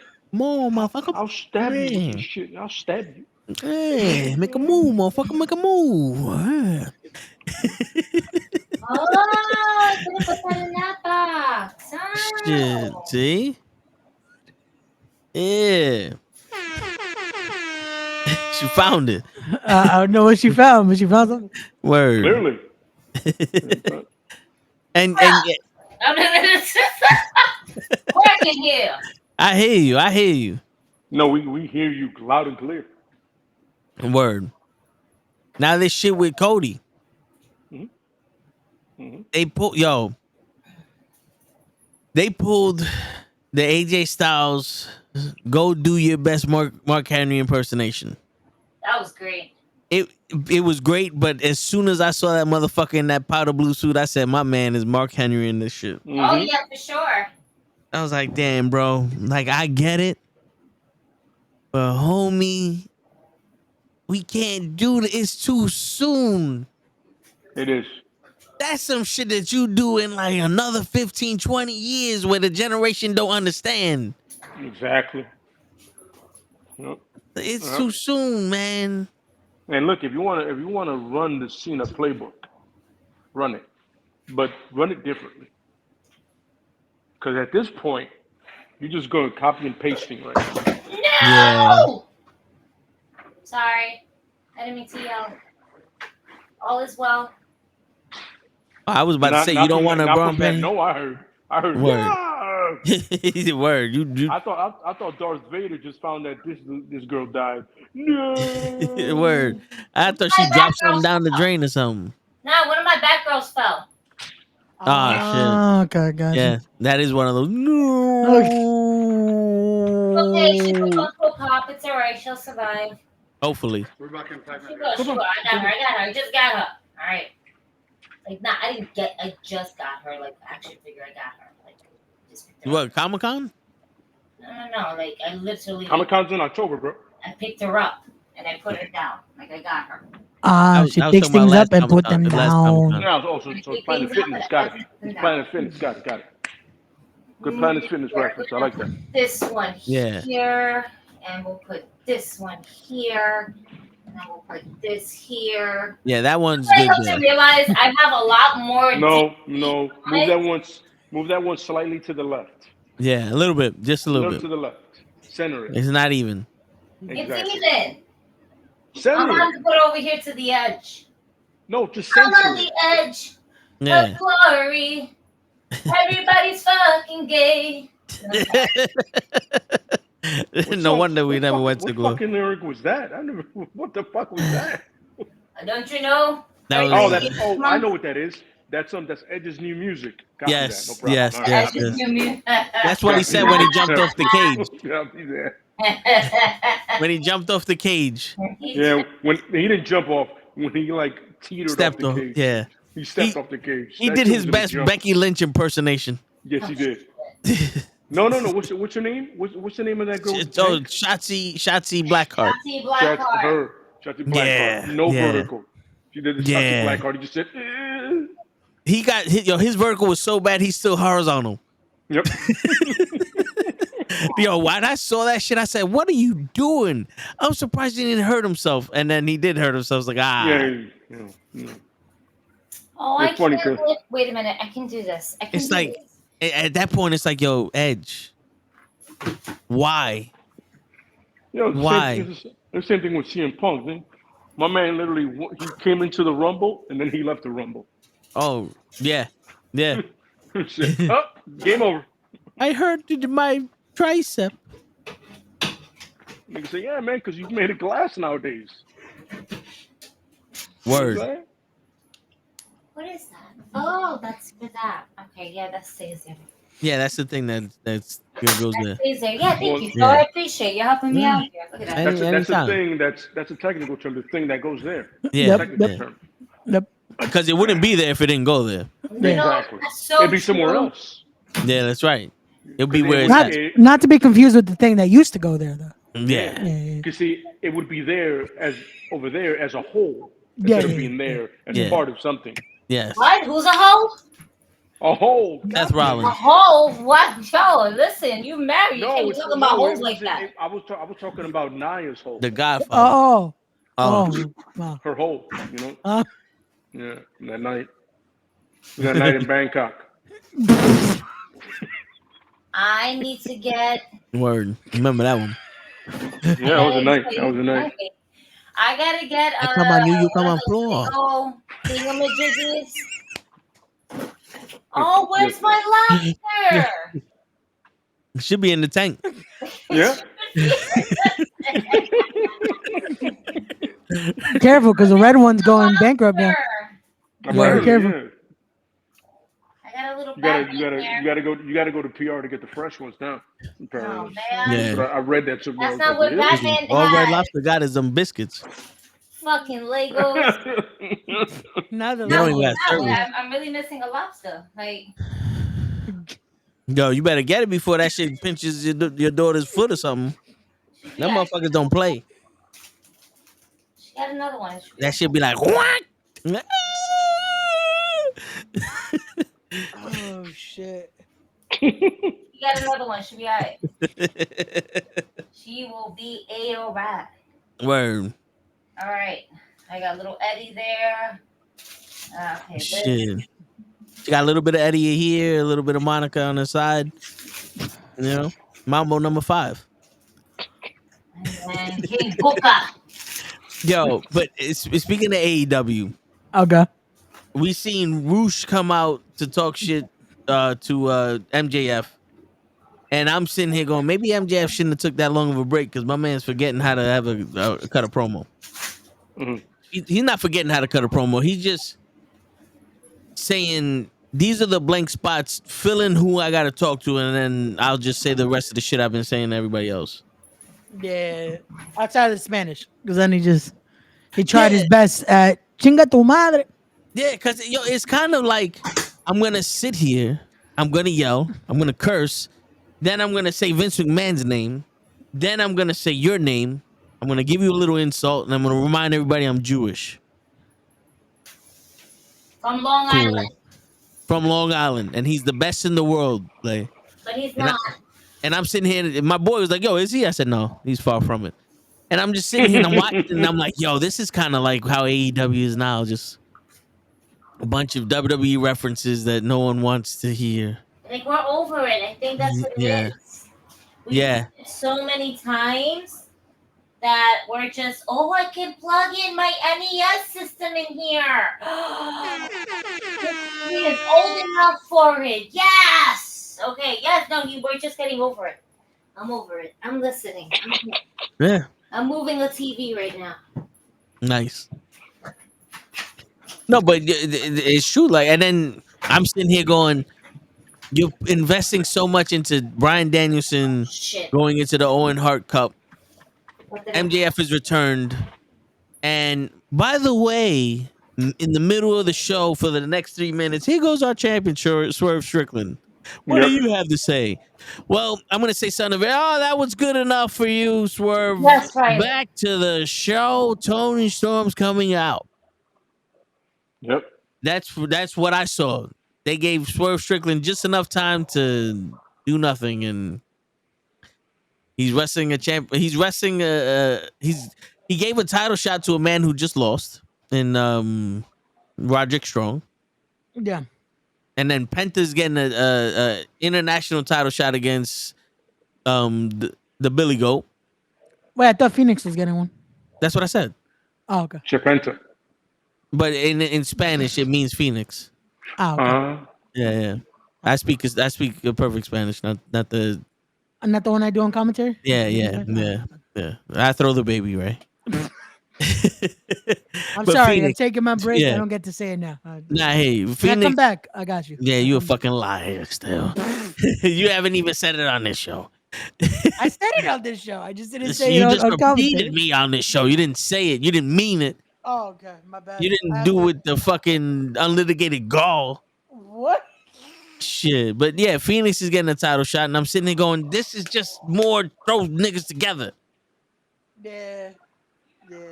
The way that people want people to team up on the WWE is the way they throw matches together in AEW. Still gonna be a good match though, on paper. Is it? Feel like it should. Because to me, that's not good enough anymore. Sure. After 4 years, or was it 4 or 5 years of AEW just putting on good matches, it's not good enough anymore. Yeah. That's the minimum now you're giving me. That's the minimum. You charge people to watch this shit. $60 to watch these pay-per-views. Don't give me just the minimum of a good match. Give me every fucking thing. So I can't afford $60 a goddamn month to sit here and fall asleep while they're fucking wrestling for 12 hours straight. Whew. Fucking Edge jumped off of a cage and no one gave a shit. He fell off. He fell off a cage and no one gave a shit. And then Gangrel came out for 2 seconds. And then the next match was just a regular match that had weapons in it. And then the match after that was the fucking stadium arcade mode. Or whatever the fuck they call it. The Young Bucks and the Elite versus Gringo and the Espinosas. Which stadium arcade? The fucking What? arena in the death. The fucking Anarchy blowing up in the chairs. arena? Yeah, the Anarchy in the arena. There you go. You confused the fuck out of me. I was like, yo, what kind of Ninja Turtle shit is this? Bro, I thought we were playing a Ninja Turtle game or something. Yo, dude, it felt like that watching the match. They had chairs blowing up. They had motherfuckers on fire. They had niggas running each other over with cars. It's like shit. I feel better. I feel better with this. Yes. Yes, I do. It does feel better there. It does, doesn't it? The feng shui is better. Yeah. I'm gonna have to do a video again. It has good feng shui. It has good feng shui. Yeah, it was a feng shui. It has good vein rings. Yes. Ladies and gentlemen, folks, if you have Funko Pops and your Funko Pop is doing a Michael Jackson lean, and you don't know how, like, someone knows how to fix that, please let me know. Hit me up, DM me, let me know how to fix that. If there's something on YouTube, help me out, because I have a Harlequin that looks like she's been drinking too much, and she's doing a Michael Jackson lean on one side. Is she on a base? Yes. And it's still leaning? To be fair, I've had her for about 8 years. Okay, you might need a new base. Did you step on it? No. It's not the base. It's not the base. Oh, you might need a new Funko. It's all about that They base. don't make this one anymore. Oh, well, there we go. Did you step on it? You literally might have to heat that up and then bend it back. Yeah. Like Beckham. Make the plastic soft again, straighten it out, and then cool it down. Yeah, absolutely. Yeah. You might have to do that without breaking it. That's tough. I don't trust myself. She looks like she's leaning, about to jump off the ledge and come get me. I'm not like, I wish I would look like, hold on. So we're gonna switch the camera view. One moment, please. Everything is tied up. Everything is tied up. Wait. Oh, see, it got disconnected. What happened? What the fuck? Fucking Steve. In the fuck just happened? What happened? Steve doesn't like Harley Quinn. That's some of my bitch. Burn that motherfucker. But yeah, I mean, do you watch AEW? Lee? You watch it? Yeah. I'm not a fan of the swerve thing. I do appreciate the fact that I get more wrestling than promos. Yeah. Any day of the week where I get more wrestling than promos, especially when the promos are going to be half-assed. What is this? Yeah. I'm with it. You know what I'm saying? But also, I need a cohesive story because I'm fucking lost with a lot of shit. Yeah, man. I'm watching stuff and I'm like, yo, when the fuck did, first of all, when did Roosh give a fuck about MJF? I don't know. I don't recall them ever interacting. Me neither. I've been watching AEW since the get. You know what I'm saying? Mm-hmm. And then, I'm a fan of Christian Cage and all this shit, but he should have never got a title shot. Fuck what Billy Ray says.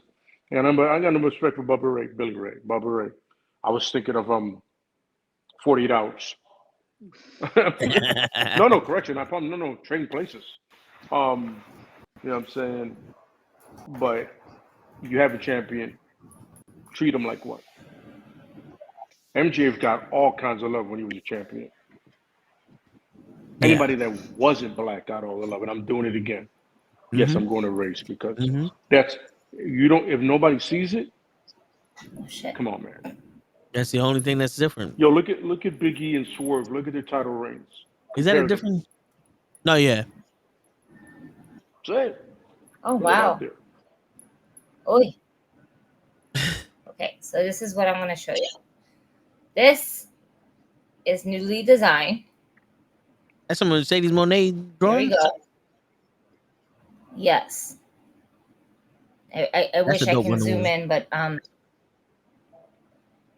so I have some of my wrestling stuff here, some stuff from Danny Nemesis up there, and then we have Wonder Woman, Faye Valentine, another woman up there. So look, this is the Harley Quinn that's looking at me. That bitch right there. Oh, okay. She leaning. The light is very bright. I'm trying to move stuff around here, but I have all my wires kind of like taped up. But basically, this is the wall that I look at now. My Dark Phoenix, which is, can't really see shit. Not unless I stand. It's all fucking lopsided. There we go. Have this other Dark Phoenix right here. All the wrestling stuff. That Dark Phoenix up there. So this is, I was fucking around with that last picture up there. And that one there.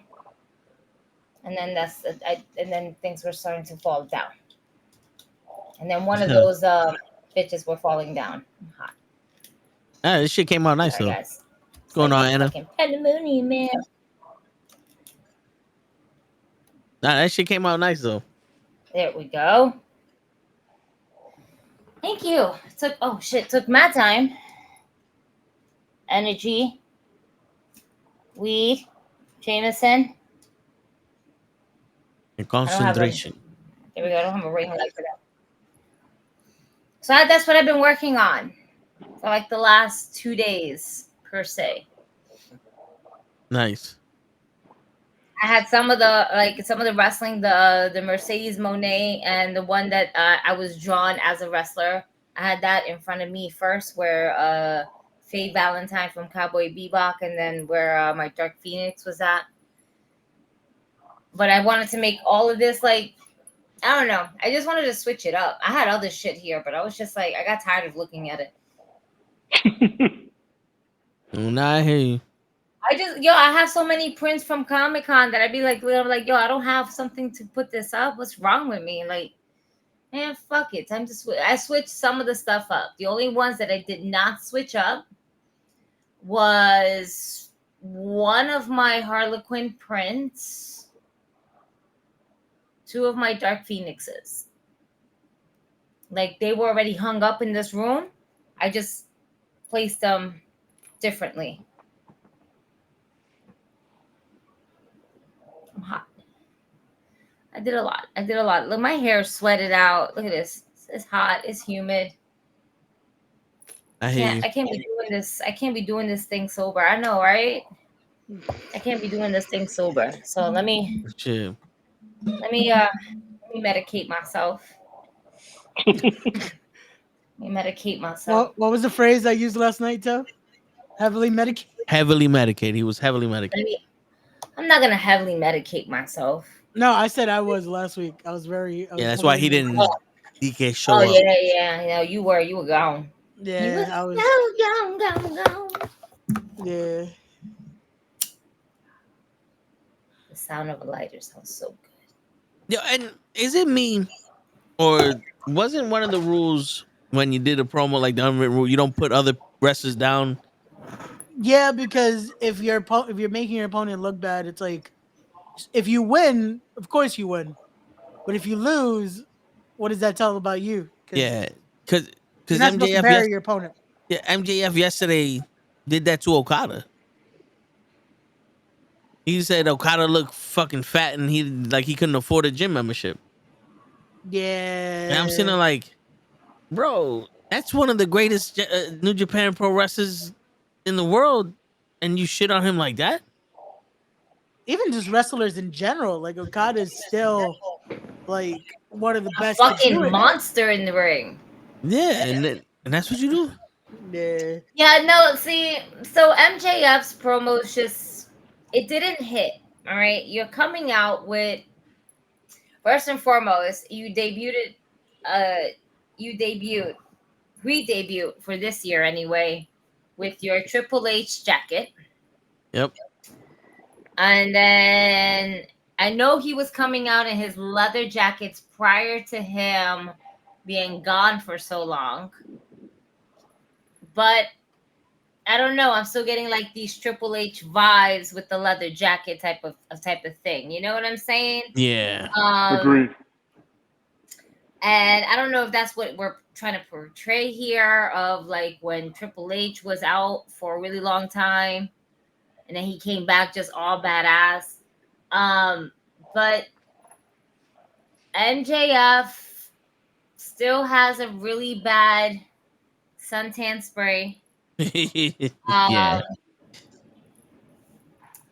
The fact that he did like the Rock fucking promo, and what I mean by that is I don't mean like a promo, like what did you say, Roosh? We couldn't understand you. What did you just say?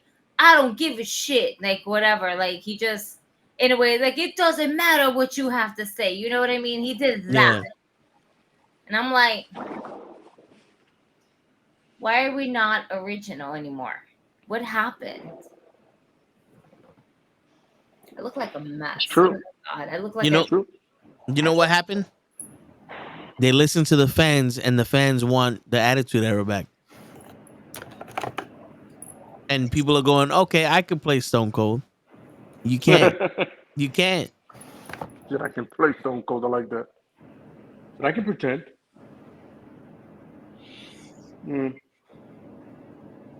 People want the Attitude Era back because what you're doing sucks. Give us something to look forward to. Maybe the Bloodline. Yeah, you're one of the best stories in the last 20, 30 plus years. Yeah. Easy. What up, and Matt? it came from the mind of two people. Yep. Hey. Toe tags and lay. Exactly. Absolutely. And they still got their hands in it. Yeah. I'm just saying. Yo, really quickly, I just saw Matt Awesome was in the chat. Shout out to you, Matt Awesome. Jared Diaz. All right. Eden. Absolute. Cage. So, like these four men representing New York, bodies everywhere, are going to be in Hog Wrestling this Saturday. And it's going to be fucking fire. I'm very excited to see my fellow friends and my fellow bodies kick ass. And you best believe I'm going to be one of the loudest people in there. Will you find me? I don't know. Which I'll be there. I'm going to be there. So shout out to y'all. Don't forget your flag. Word. And they're going to buy a steak. I'm pretty sure that's not part of the deal. That's not part of the deal, bro. Don't do that. We're not doing that. It's part of the deal until they say it's not part of the deal anymore. I don't want steak that day, bro. No. You might need it after all that drinking. I just want patalitos. Now you're gonna eat something heavier than that when you're gonna be drinking like that. You need to eat that first, and then you go ahead and go ham with the drinking. That's the way it works. I'll just have a patalito and a drink in one hand, so that way it's a balance. Yeah, that's a bunch of bullshit. 100%. You don't have one drink and one patalito. It shit don't work like that. Yo, Matt, you know you have it one at a time, nigga. Yeah. That's better. Great. You have it one at a time. Now, if you finish the patalito first, then you have another hand for another drink. Now, if you finish your drink first, then you have your hand free to get yourself another drink, and then that's it. There's still balance in the universe. Yeah, that's true. Yo, Matt, I'm a real Puerto Rican. I don't go to the festival. I stay at home and say I did. I stay at home and say I did because I'm too fucking tired to be going anywhere. I might go see Bad Boys 4. Give me some popcorn. Yeah, I think that's what I'm gonna do. You know what I'm saying? Apparently, it's very good. Yeah, until a real nigga see it. I'm looking at you, Will. I'm gonna fucking judge the shit out of you, Will. You better earn some fucking respect with this movie back. Don't bullshit me, Will. We all seen what you did. I was like, who's Will? And then I remembered Will Smith. Yeah, we all seen what you did, Will. We don't like what the fuck you did. So you think he slaps anybody in this movie? I think Martin Lawrence slaps people. You better slap somebody. Think Martin Lawrence slaps him? Just so I can go, oh, he did it again. Keep my car out your fucking mouth. Oh my god, that's awesome. Yeah. Apparently the two most gangster, the two best shooting scenes aren't even with Martin and Will. I'm a little Really? surprised for you for who it is. Yeah. Ronda Apparently Rousey. they're like the two dopest scenes of the shootout, because it's gonna be a fucking shootout fest. Oh, Because yeah, all of a yeah, sudden gotcha. it went from cops to black ops. Yeah. I don't know when it came Call of Duty. Yeah. In part 2 it became Call of Duty. But apparently the two most dopest ones have nothing to do with Will or Dink or Okay. Martin this year. I remember watching a review and I was like, I kind of like that. Hold on. I don't know if they're setting up for something else, but I'm like, okay. That's it. But apparently it's a lot of fun. Fast and the Furious 11.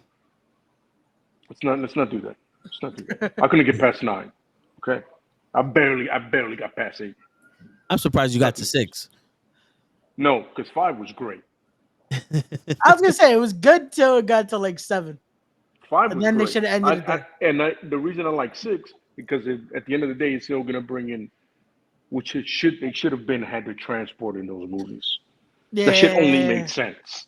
I don't know how he wasn't in 5 or 6. It's the transporter. How don't you put that together? It's like it took him so long to get Jason Momoa in there. My man, this shit reeks. It smells of Jason Momoa. Yeah. And you're like, who belongs in Fast and Furious? Who do you think, nigga? Aquaman. Duh. Yeah. There's certain people And that's that I the can greatest definitely Joker we see ever seen. The I greatest haven't Joker seen we it, ever so- seen. I haven't Legit. seen it. My wife saw it with her job, and she was like, would you ever get past 9? I said, no. Then don't watch this one. Yo, bro, I'm telling you, Watch it's it. 9 with Jason Momoa. Yeah, I can't do that. No, And I no. like Jason Momoa as, as an actor or whatever. It's a persona, but I can't do it, man. Bro, and I can't even tell you. Just turn your brain off, because even that you will malfunction. Yeah, that is no longer the way to watch it. It's like, Yeah, you'll catch a usually virus that's with the the thing. computer off. Usually Yo, that's in the 9, when I saw that car, Tarzan, to the other side, I was like, why isn't that chassis breaking off? It gets How worse. man. reinforced is this car? No, I know. I was told. Because This- after this that shit, I one, was like, he I just- can't do The kid does it now. All you gotta Not do is even- feel the car. not even just that. You know what? Vin Diesel picks that shit up one handed. You know. You know what I Apparently the love. Hulk too, yeah. Yeah. I love that. Feel the car, nigga. He ain't driving. You can't feel the car. He also still doesn't know There's how to nothing to drive. You didn't feel. fully teach him yet. There's literally nothing to feel. There's no feedback in the passenger seat. Yeah, Asshole. except for fear when somebody's driving or open up a window randomly. Yeah, but asshole, feel the car. Fuck you. Feel my nuts. I don't want to feel the wind, but whatever. It Yeah, happens. yeah. But Prick. going back to Fast and the Furious EW, yo, I think the Young Bucks had one hell of an idea and no direction, and they said, you know something?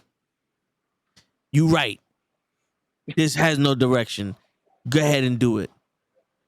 Because the EVP shit, beautiful. Mm-hmm. But this should have been something different. Yep. They should have been, we're going to make this country, we're going to make this show better again. It's like they started it right now with the fucking Scissor Me Daddy asses. Yeah. But they should have did that shit with other people. Like they should have interrupted. Like, yo, first off, you suck, guy. Get out of the ring. And you get in here and do this. Orange, why the fuck you're in here every day? Orange, get out of the ring. You go over here, do this. And they're fucking with the show. And it makes that dynamic like, yo, what are the Young Bucks gonna do now? Mm-hmm. You know what I'm saying? Because that unpredictability, like you have fucking Copeland on the screen. I broke my fibula. Turn that shit off. No one gives a shit, bro. Yo, Christopher Daniels, go out there and announce some shit.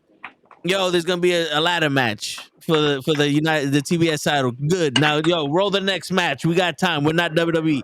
Something other than just making fun of someone that hasn't been there for 2 years and doing it in the 90s way. It's like, yo, bro, that's kind of old. Like, we're watching a very bad B movie from today, which is worse than a B movie from the 90s. You know what I'm saying? Like, we can watch a B movie over and over again from the 90s. I can't watch a B movie from today. Nah. 2B ain't that good. I don't even watch 2B. I am watching this AEW match with Saraya and Mariah May. It was a wicked DDT that Saraya just did to Mariah May. That looked good. That looked really good.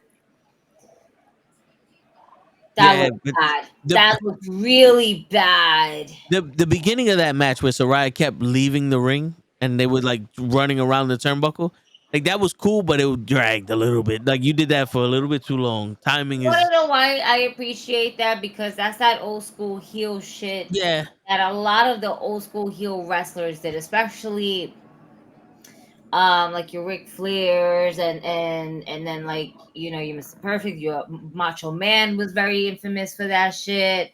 You know, like that's just your heelish move, and you don't really see small things like that will add up to your character. And that's why, even though she fell, busted her ass, trying to fucking get her shoe. That's like, oh, she has gray hair now. But I don't know. I enjoyed it. It didn't drag on too much. I enjoyed it. Because I appreciate old school heel things like that. It's the small things that count. Yeah, I mean, for me, I didn't get, like, I got the heel part, but I got more of this girl, Mariah May, is stupid than she's out boxing her.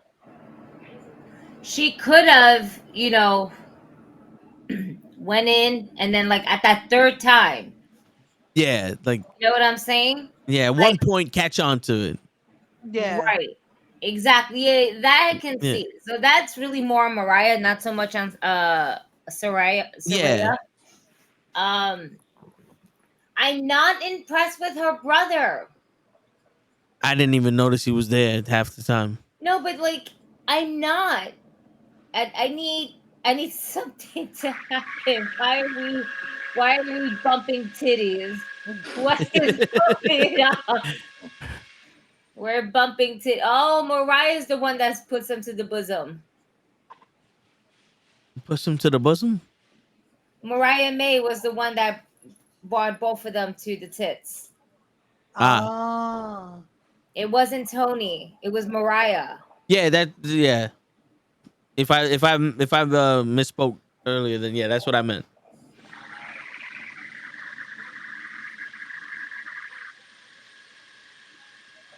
What is this going on? What is this lesbian fucking that I'm watching right now? What in the fuck? This is hilarious. This is fucking hilarious. This is great. I appreciate silly, stupid shit like this from Tony Storm and anybody that's part of Tony Storm's storyline. I'm okay with this because there's nothing else happening for women's wrestling in AEW like that. Yeah. And it's like, here we have a real life character that is timeless Tony Storm, right? That's obviously way out of pocket and not out of pocket, excuse me, just out of the box. Yeah. I should say. And she owns it. Where it's like when we get something from Mercedes, it feels like, not to say she don't own it, but it's, I don't know, it's not natural for her. Yeah, it doesn't feel natural. Tony Storm makes me feel like she dead ass did come from like those 19, 20, 30 movies. You know what I think it is? And listen, this is just me seeing. I'm not judging her as a person. This is just me seeing. and the prior information that I learned from her in that little documentary she did in the WWE. You know how she said that she grew up, she was depressed and as a kid, and she found wrestling that saved her life and all that. Yeah. I don't think she ever realized that how good she looked, and then she grew into her beauty. And right now she's acting like that gorgeous woman that you grew up in high school with that had all the attention, but she doesn't know how to be that, so she's acting like that. And I think that's what her character is trying to be without being that, and it's not really connecting. You know what I'm saying? Because you see her with these extravagant dresses on. She's always in the premieres with something. She's doing the dance. She's over the top. She's trying to look like she's the bad bitch there, and it's not really grabbing us because it doesn't feel natural. You know what I'm saying? It's kind of feeling like a look at me. Yeah. Yeah. I can see that. And that kind of character needs to be natural. You know, like when Lana walked out with Rusev, she wasn't begging for someone to look at her. She just walked out like, I'm the baddest bitch in this motherfucker, and people gravitated into it. You know what I'm saying? Yeah. Or even Rick Rude. Like Rick Rude just walked out like it's just a big dick swinging here. No, yeah, it was something where it was a natural heat. Whoa now. Rick Rude could have been in the back, just big dick swinging it up at the same time. It was a different time and era back then. Just saying. That's true. I got the extended cut of, what happened on that plane. Extended. Okay.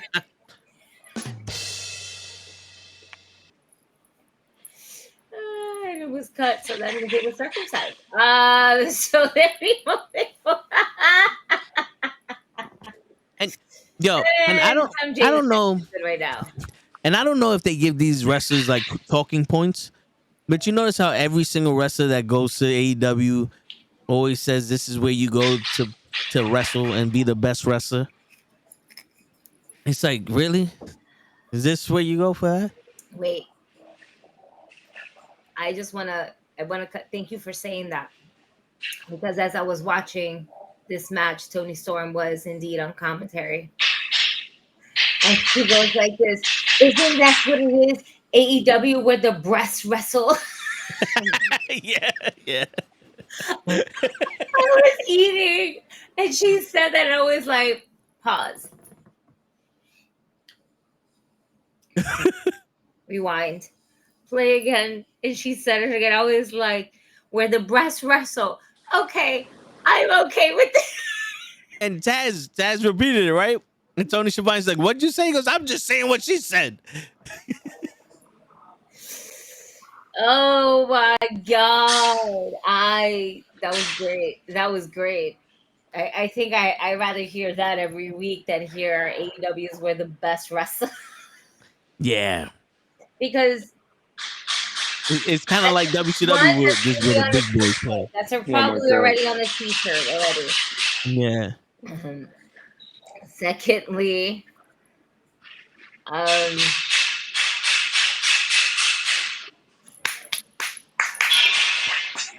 I'm gonna go with that beat. Word, it's Puerto Rican pride. Come on, shake your body, baby. Move that kong. No way, that's not how it goes.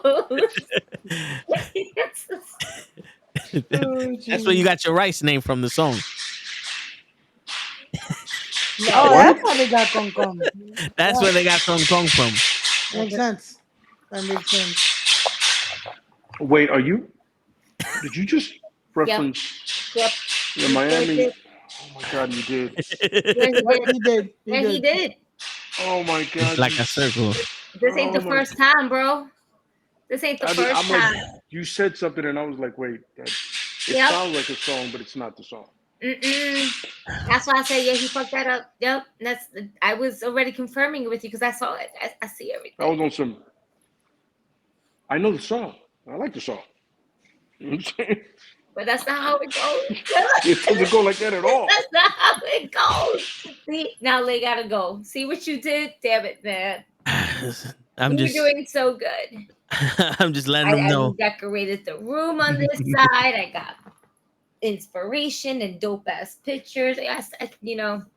I also have a semi-blank wall over here that I'm gonna do, and then the rest, that's whatever I have available. I have an old school Final Boss Rocky poster. Nice. Like, I don't remember where I bought it. I could have bought it like at Pathmark. I could have bought it at one of these places. I said Pathmark, or it could have been like on Fifth Avenue. They were selling the big ass posters and shit like that. But if I ever get a chance to get The Rock's autograph, I am bringing this poster with me, and I'm going to make him sign it. Yo, this is how fucked up I am. When you said Pathmark and you said the Final Boss Rocky, I thought of Rocky Balboa. Yep. That's when I was like, wait, why do you want The Rock to sign a Rocky Balboa poster?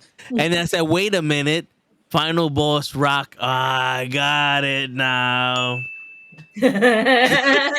It's coming together. The motor started a little slow there, Lay, but the oil's getting in the pistons. Listen, this shit is so old, it still says World Wrestling Federation. Yeah. I know it's this conga, but that's where you got the Kong from. Yo, No. This is what you started. You didn't have to write anything in our little private chat saying the name of the song. We knew what the name of the song was. You're adding. No, he did not. To the flame. We're not doing this. He did not know the name of the song. I had to make sure he knew who sang it and the name of the song. Otherwise, he'd be in a loop of these shit Miami for a long time. Shit. You did know that was Gloria Estefan, though, right? Yeah. Oh, okay. Shit, that's one of my mother's favorite songs. I wasn't born in the 2000s. But but you tend to forget the names of certain things, and we have to ask these questions as your friend because I get it. But Gloria Estefan, that's a legend right there. Shit. Okay. See. Just see, Lay, just so, for your peace of mind, at least he knew that part. Okay. No problem. And you knew Conga. But I was waiting for him to say Whitney Houston or some shit. So I go, here we go. No. Celine Dion. It's all coming back to me now. It was never with you. Look, Where's Strickland is on my TV.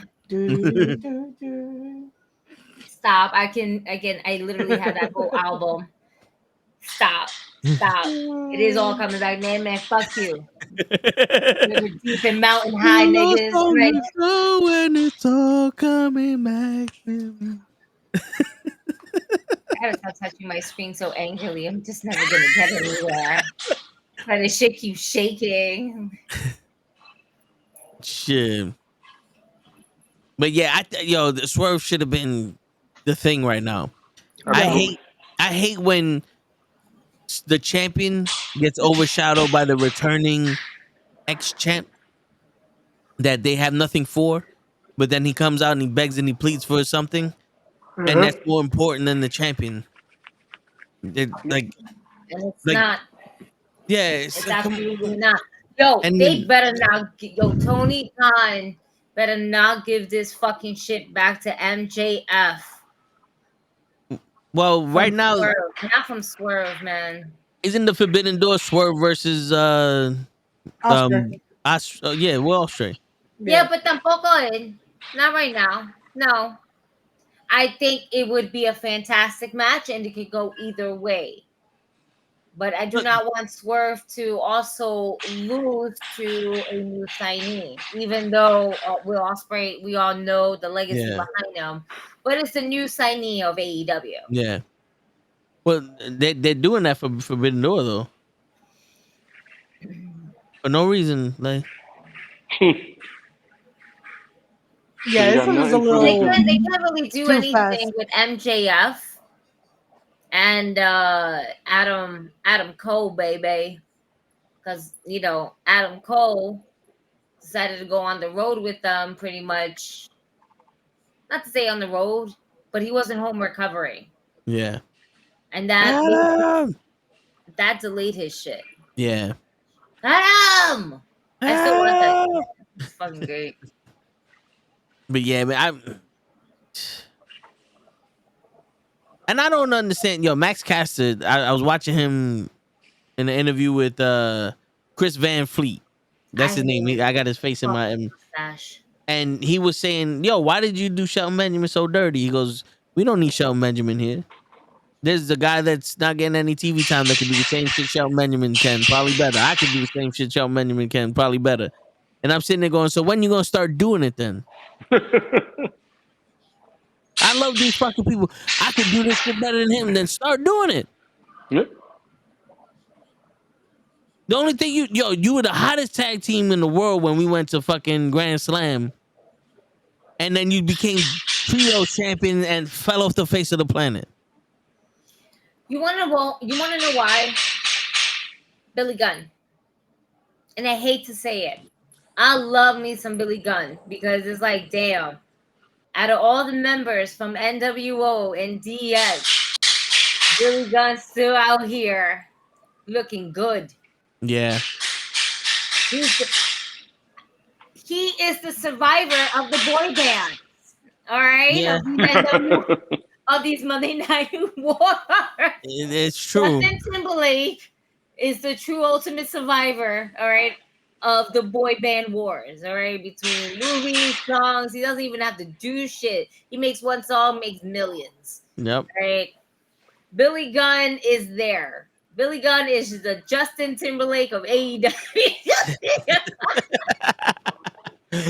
All right. And because the Acclaim, their things got stale, and you're always coming out to Daddy Ass. And here's the thing: Daddy Ass became the thing. It's not the Acclaim. I love the Acclaim. I want to see the Acclaim fight, but everything is surrounding Daddy Ass. Take Daddy Ass out of the equation. Jab, let go, cut the umbilical cord. Sting did. Yeah, and then they tried to kill Darby Allin on multiple occasions. Everywhere you go, you're always gonna hear "Oh, Scissor Me Daddy." Yeah. If they turn on Billy Gunn, they will get the ultimate heat that they really honestly need, and just start going fucking crazy. Agreed. And then the fans are still gonna sing "Oh, Scissor Me Daddy" just to get underneath the skin of the Acclaim. Yeah. And that helps build that character up as heels. They need that. That's it. The new person that's mentoring anybody right now that we see on screen is Samoa Joe and Hook and Christian Cage. And what is the fucking deal with Hook, though? Why does everyone need to mentor this fucking kid? This kid has been with everyone in AEW except for the women. Yo, facts. Everyone is his coach all of a sudden. He's looking like Lana when she left Rusev. She's with Dolph, she's with Bobby, she's with this nigga, she's with that nigga. Like, Hook. How many mentors has Hook had? So first and foremost, on AEW TV. So we have Taz, obviously. Yep. Who else? I mean, Chris Jericho, duh, right? Yeah, he was with Danhausen. Samoa Joe. Yeah. I think he was Danhausen. But yeah, he was with Danhausen. And the fucking rapper. So was Danhausen really a mentor for him? Or was he just there to be a tag team? Ricky Starks was like a mentor too. They were a tag team, but yeah, but he was following like Danhausen's Jungle lead. Boy. He was with Jungle Boy for a little while. Yep. Remember, that's the reason why Jungle Boy got fired, because he fought Hook and he wanted to use real glass. And then he comes back as the Jungle Boy with more hair and jeans. He's a street boy now, Lay. Street boy, gutter boy, No longer hardcore jungle. shit. Yeah. Yeah. He got out the jungle. Now he in the streets. Now he's in the concrete jungle now. He got the leather. Scapegoat. He's a goat now. Man, Found his animal instincts. Everybody's a goat in 2 days. He's dead.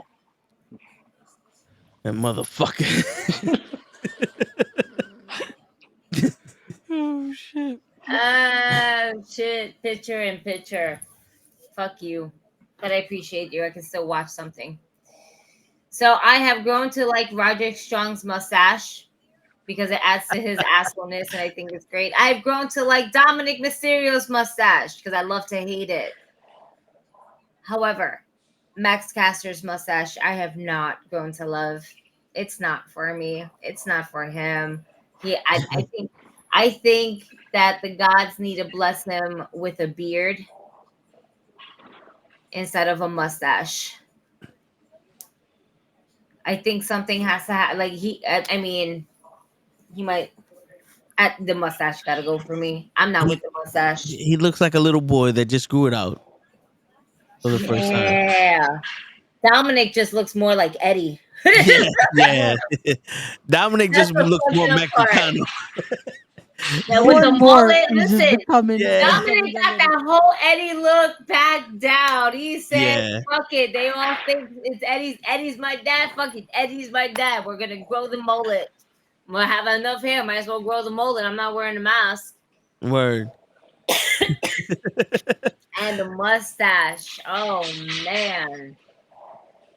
Finn Balor's behind it all. I'm calling it now. Finn Balor is behind all of it. Liv Morgan and all that. And it's going to look like JD McDonough knew about it. Like, he ain't no shit. All he's going to know is that I was with Dominic that time. What are you talking about?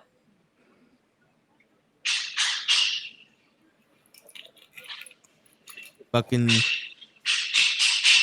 So, yes, Finn Balor is behind all of this. Finn Balor versus Dominic Mysterio at SummerSlam.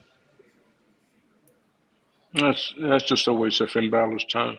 No, it's not. It's not. It really. Absolutely is. You know what? No. It won't be that. It won't be that at all. It's going to be Finn Balor versus Damian Priest because eventually when Mommy comes back, when's Mommy coming back? I know she just got injured. Next year? Sometime later this year. This year's just half the year. She's coming back. Probably like, oh man. I would say probably around that SummerSlam time, right after. Rhea Ripley will be taking a temporary break from the ring for approximately 4 months due to her shoulder injury. Yeah, so give or take, it would be right after SummerSlam that she would be cleared. So.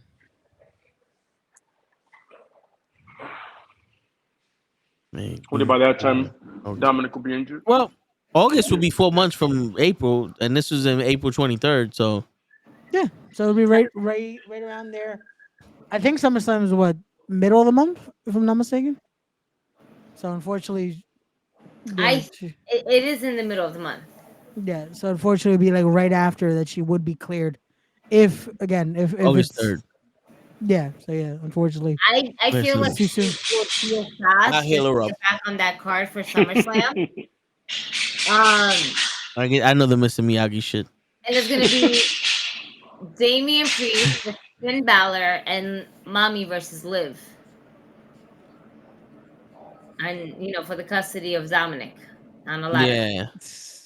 Once again, waste of time. Not if you put Dominic on the ladder. If you put Dominic out of WWE, it won't be. Like if you put hang Dominic up like a briefcase, you know what I mean? Hang him up. I get it, and just leave him there. Nobody wins. If they don't get him down, like everybody every wins. once in a while, they need to use him to kind of like swing off of him. And then they try to let the WNBA players get him. It's like they do at the circus. Or you can just use him as a piñata and beat the shit out of him. Not that idea. Well, that's the best part. Down, You're gonna stand on Singapore him. Canes. You know, they're gonna stand. His back is gonna be like, "What the fuck is going on?" His face is gonna be like facing the mat, and they're just gonna step on him. Or if he's in the other way, then they're gonna step on his nuts. Either way, it's a win-win situation for the ladies.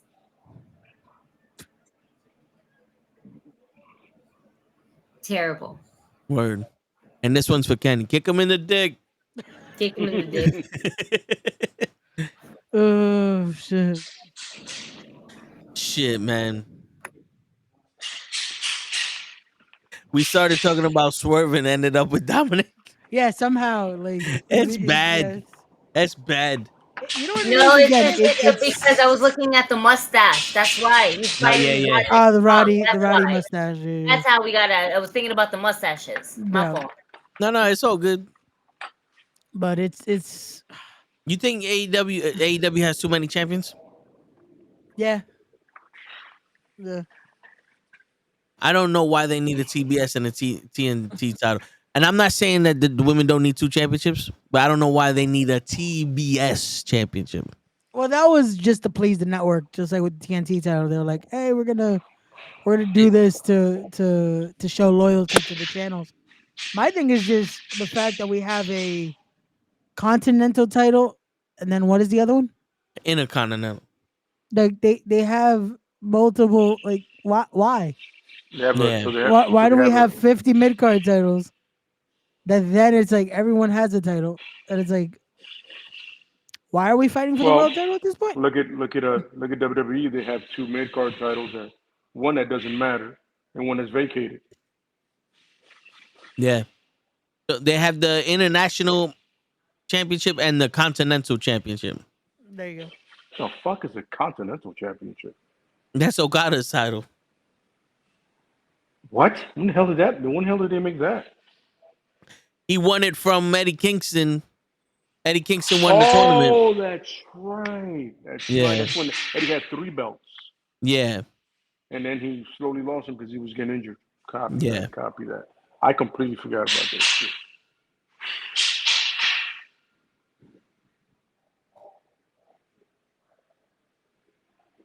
There's 2, 4, 6, 8 championships.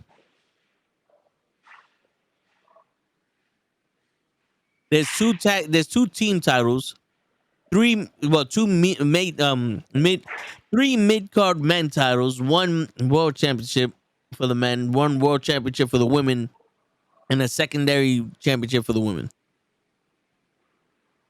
Okay, like that. It sounds. I don't know why it feels like there's more.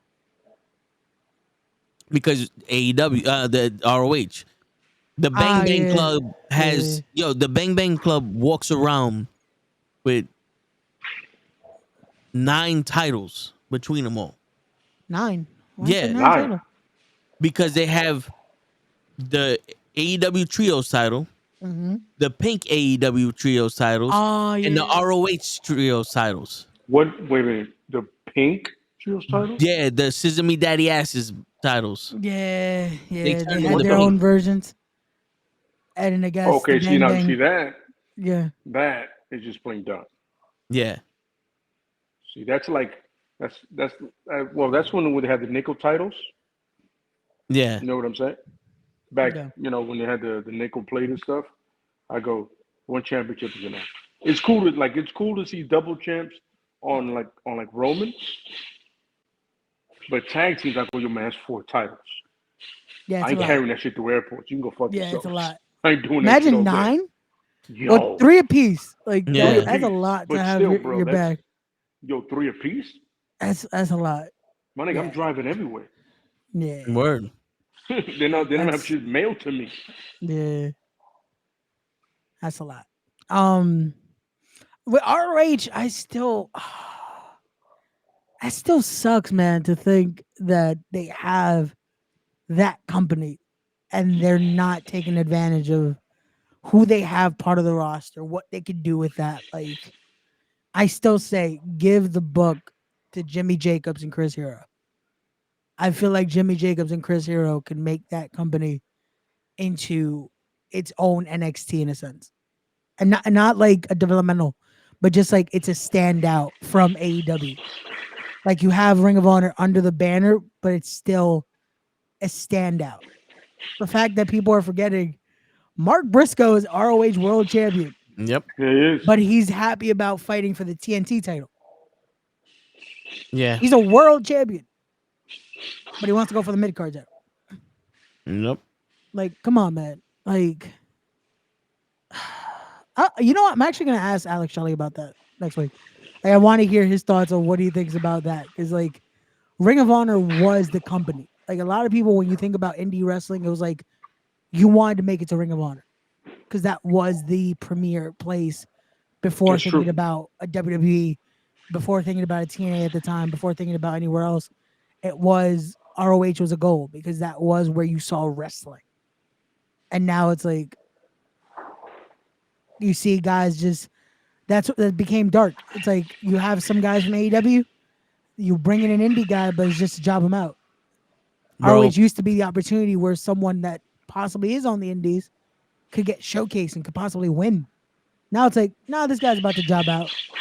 You know what this is? What? ROH to AEW is what people thought WWE was going to do when they bought WCW. Yeah. Because if you think about it, they bought WCW and they said, "Oh, they're gonna start another show and have Shane run it." And they had the 2 matches of WCW on Raw. They said this shit didn't hit, so let's make our second brand SmackDown. By the way, Instead of I blame that investing on all Buff this money Bagwell. in WCW. I blame that on Buff Bagwell all the way. I know you guys interviewed him, but he put on it's not Booker T. He put on an ass match, and everybody else blamed him too. Yeah. But yeah, I can see that comparison. It makes sense. Who killed ROH? That's the Tony next Khan. arc. Yep. I mean, Vince Andrew's easy. Russo and Tony Andrew's Khan. easy, but you know. Which again, it can't be fixed. Like it's not like it's something where it's dead and it can't be revived. Like there's a way to do it. Like they have, man, build it off of Daniel Garcia alone. Daniel Garcia could be the next pure guy. Like Daniel Garcia, you have Bryan Danielson there. You have Hero. You have Jimmy Jacobs. You have FTR. You have guys that could build that. You have Eddie Kingston. You have Mark Briscoe. You have Jay Lethal. You have guys that it's like you can make Ring of Honor something again. Yo, Like,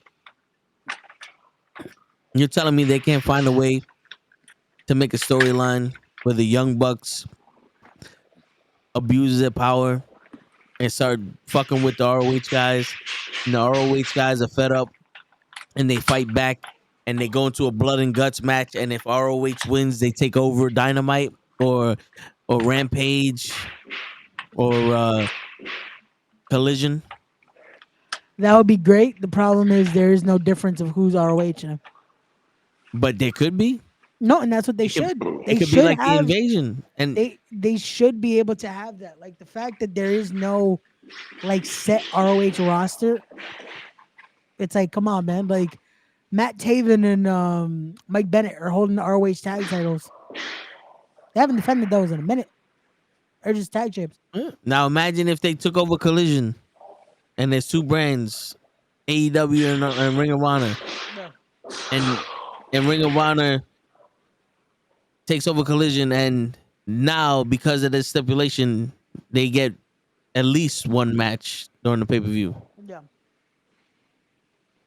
But at least showcase the right way, like having it be ROH and AEW present, like stuff like that, where again, you give it time, you give it the decency it deserves, and you make it work where it's like now you have something. And again, there's so many people they could bring in. And that's why I say give the book to Hero and Jacobs, because they would know to bring in guys like a Titus Alexander, bring in guys, or they already have Daniel Garcia, but there's guys on the indies that would be like, you can make it work. That would be a perfect Ring of Honor again. Like put it on TV. Yeah, man. I guarantee you, we would be going. Ring of Honor is a better show than Dynamite on some NXT original versus WWE. Yeah, and then let's see how the people in AEW how Respond. Yeah, how that responds, and then it only makes him better. Yeah, because now it's your own. You're creating your own competition again. Yeah, and that and influences it, and that makes you now have to work. Because it's like, yo, this is our sub company in a sense, yep. and it's doing better than we are. And Forbidden Door can be like almost like a Clash of Champions, where it's ROH versus AEW champions, and they go off and wrestle each other or some shit. You know what I'm saying? But what do we know, man? They got all the money, and we're just some assholes that never took a bump, and we're territorial, and we don't know real wrestling. First and foremost, I want to correct you and let you know that we're the assholes. That's right. Throwing it out there. All right? Yeah. The assholes. And as That's for right. taking bumps, I've been punched in the face plenty of times, so I don't know. You compare that Word. to whatever you want. I fell down a flight of stairs. But at the end of the day, we're the ones looking from the outside in, and we're not setting this shit up, but what we're seeing is trash. Yeah. We can only tell you what we see. And we don't see what's happening in the back, so how are we going to give you flowers for that? But clearly in the back, some fuckery is happening. Yeah. Because we're sitting here talking about the fuckery. Yeah. You know what I'm saying? Somebody's fucking up somewhere. Yeah. That ass. Yeah, Shit. and it's becoming noticeable more and more, and it shouldn't be. Absolutely. Like, it shouldn't be to the degree where, again, this is the reaction, this is the conversation. And again, it's I get it. They're trying to work with making it different, trying to still work into something. But it's like you have so many elements here that it's like you shouldn't be losing. Nope. Like, you have it, what it takes to fucking be a true alternative, be something different. And you have not only your own company, but you have the subdivisions, you have a huge roster, you have a great team. Like, there is no reason for this company to not be doing something where it's like, we want to watch, we want to talk about it, instead of, oh yeah, this is coming up, you know? Like, Forbidden Door is what, 3 weeks away? Like, I believe so. And it's here. It's in Long Island. Like, come on, man. Yeah, June 30th. Yeah, and it's in Long Island. Like, and it feels like it's just another show. It shouldn't be like that. It shouldn't be like that. When it shows like that, then it's like you should be making it prevalent, you know? But again, what do we know? What do we know? Mm-hmm. Damn, and right after Forbidden Door is all in. They don't want you to rest. No. And then it's all in, then all out, and then Wrestle Dream. Wrestle Dream. You just wanted to say stop that. Where all the dreams come to fruition. We finish the I was going to story. say where all the dreams come to wrestle. I'd have been like, yeah, that makes sense. Yeah, where all the best dreams come to wrestle. Wrestle Dreams.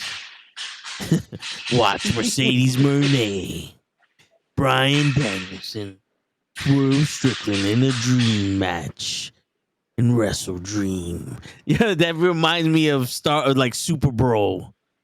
Watch as Sting versus Lex Luger at Super Bowl 3.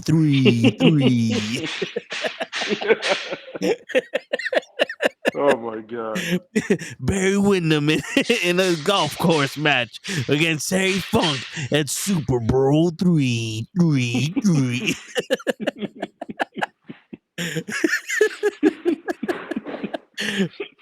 Oh man, these kids have no idea what they missed. Oh my God, bro. Oh, yeah, man. To this day, I get haunted by the song "What If God Was One of Us." Oh my God. Because that used to be the song that played, and it said pay-per-view coming up soon. Yep. Right before the event started.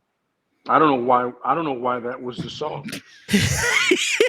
Like, why Oh, was man. that the song? Did they have? And then it would go into free for all. Yeah, Todd Grisham. It's the WWF Live. Welcome to the free for all. It's Todd Grisham with Michael P.S. Hayes. I hated his face. Yo. Like, you know what he looked like? You remember when that dude, I forgot the dude's name that he did the Son of the Mask. Oh yeah. That trash ass dude that he did it. He looked like when he put the mask on. That's what Grisham looked like. Hold on, let me. You talking about Jamie Kennedy? Jamie Kennedy. When he did Son of the Mask, when he put the mask, that's what Grisham looked like.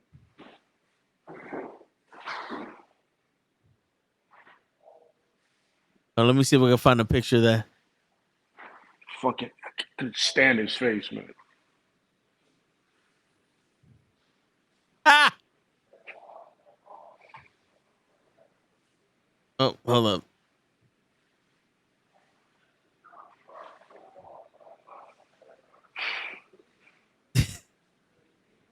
See, that's what he looked like. Yo, pull up a picture of that dude and tell me he don't look like him. Yo, facts. Bro, even the hair. Was it Todd Grisham? No, right? Yeah, Todd Grisham. Yeah. Look at Todd Grisham, bro.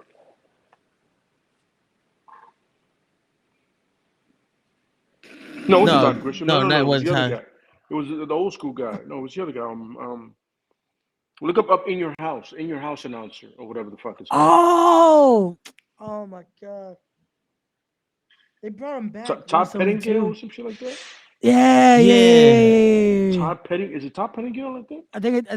I think it is. I could be saying it completely wrong. I know it's Todd something. Oh no, Todd Pettingill is a dish shot. Who's this? Oh, that is him. That is him. Yeah. That's him. Yeah.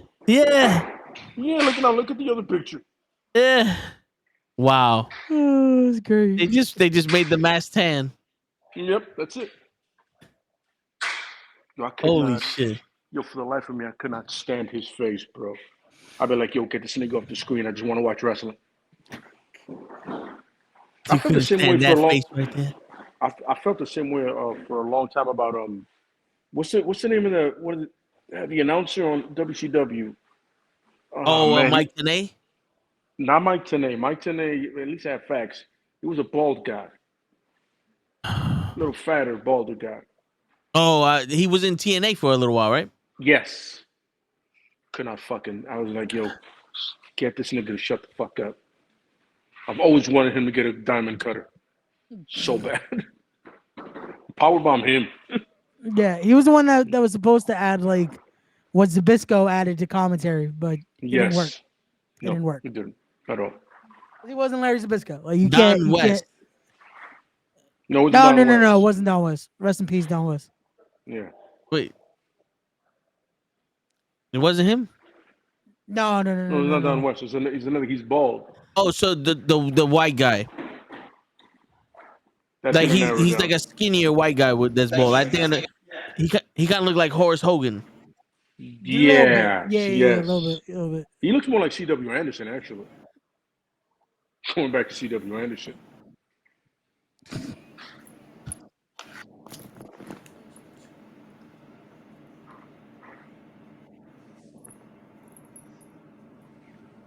Was it Scott Hudson? Scott Hudson. Scott Hudson. Yeah. This fucking guy. There you go. Yeah. He was fucking irritating, bro. Yeah.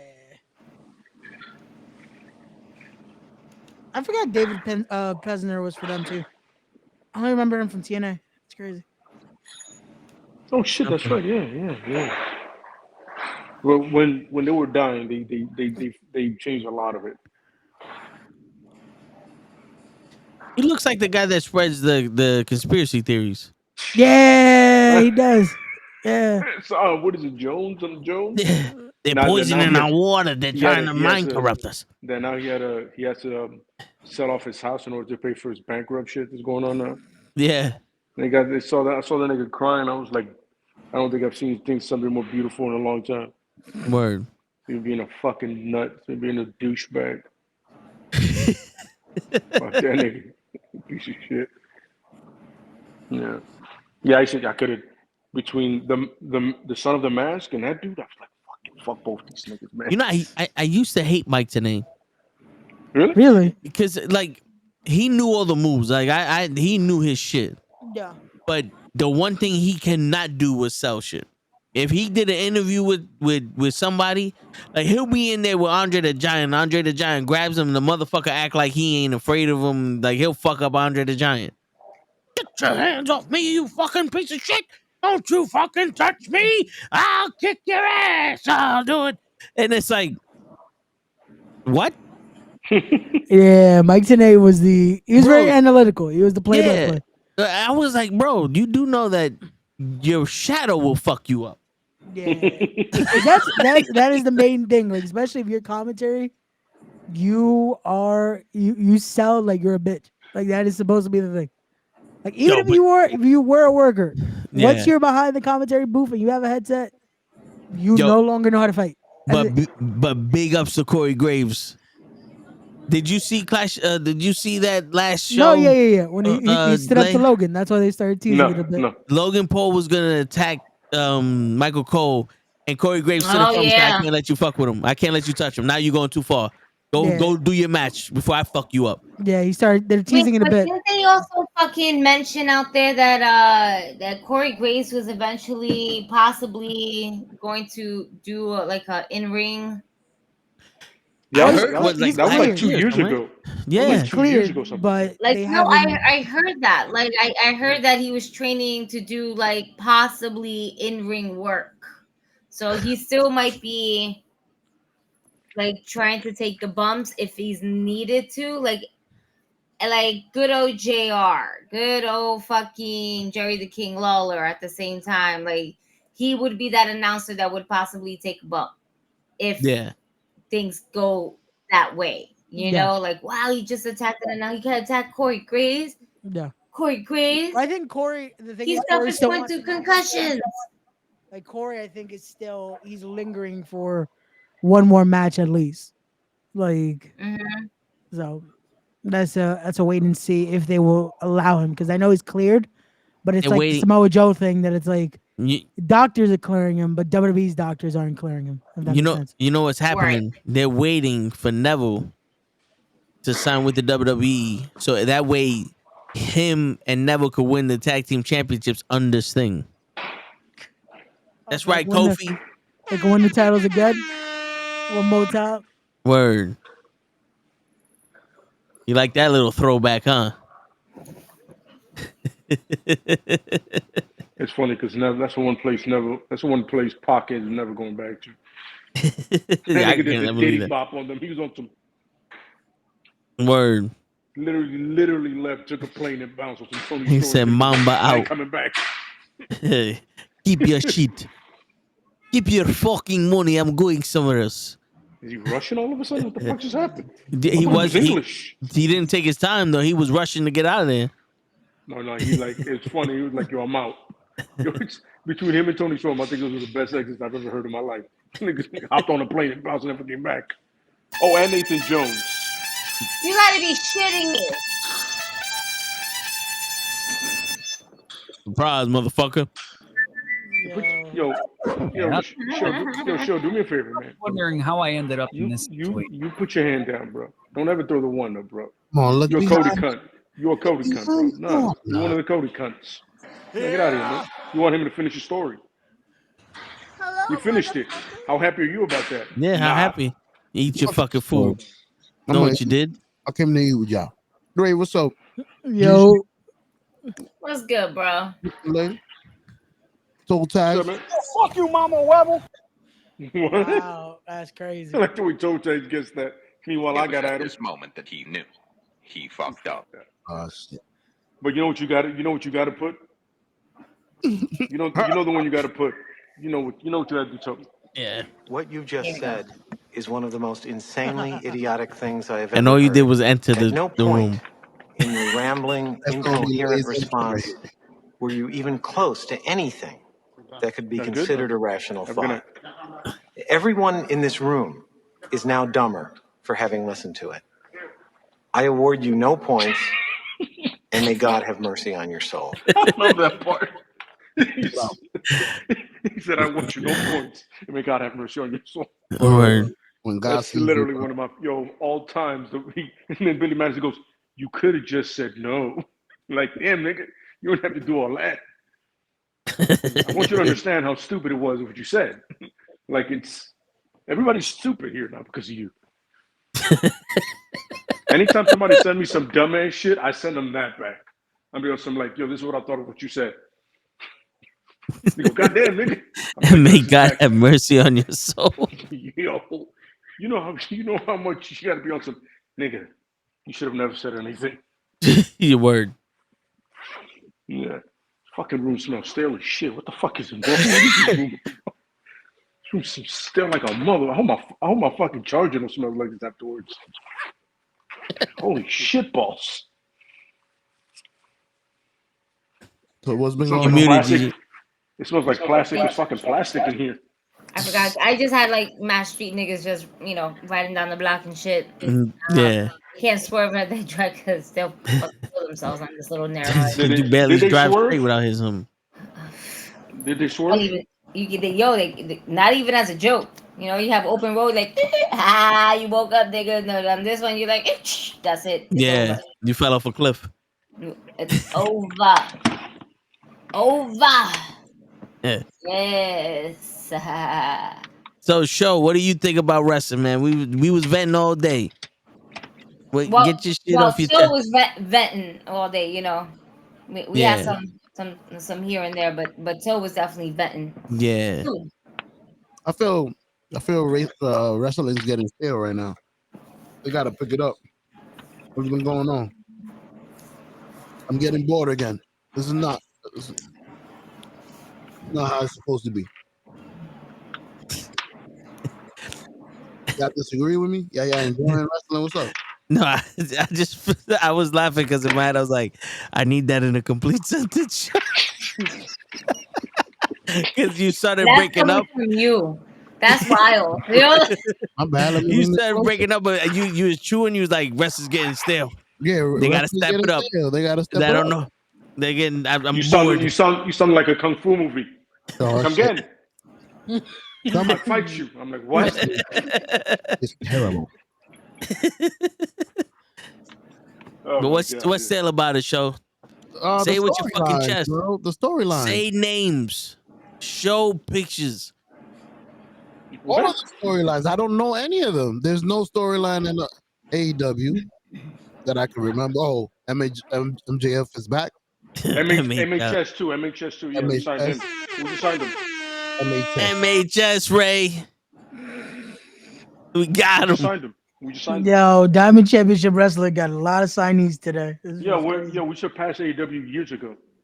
With the roster size? Yeah. But we got a story though. So bloated, we don't even know what to do with ourselves. We got 8 shows. Yo, but we got a story though because Bailey Monroe is gonna be in that street match. That's true. Bobby Lashley. He's gonna fucking defend his title. That's one of my top favorites. Bobby Lashley is one of my top favorites. Yeah, I love that one. And the Bearcat. The Bearcat. Yo, you know what it is? You know what I love about the Bearcat? The level of confidence Kenny said it with. The Bearcat. I'm like, who? Who the fuck is a Bearcat? How'd you get his name wrong and it's still wrong? Oh my god, beautiful. I'm not gonna lie, Bearcat sounds better than the Battle Cat. It does. It does. But every time I hear the Battle Cat, I think of He-Man. Yeah. It's like, it's Battle Cat. I'm like, so somebody's gonna ride Keith Lee? Someone get my Battle Cat. Yeah. So stupid. It sounds like a high school football team. You know what I'm saying? Like the Bayou Battle Cats. Okay. Yeah. I mean, you don't find cats in the bayou, but I'm with it. Word. But anyway, I'm sorry. Yeah. If you were saying Show, I'm sorry. It's stale. You're not wrong. They found an abuelita in the crowd and she's swerving while she's driving.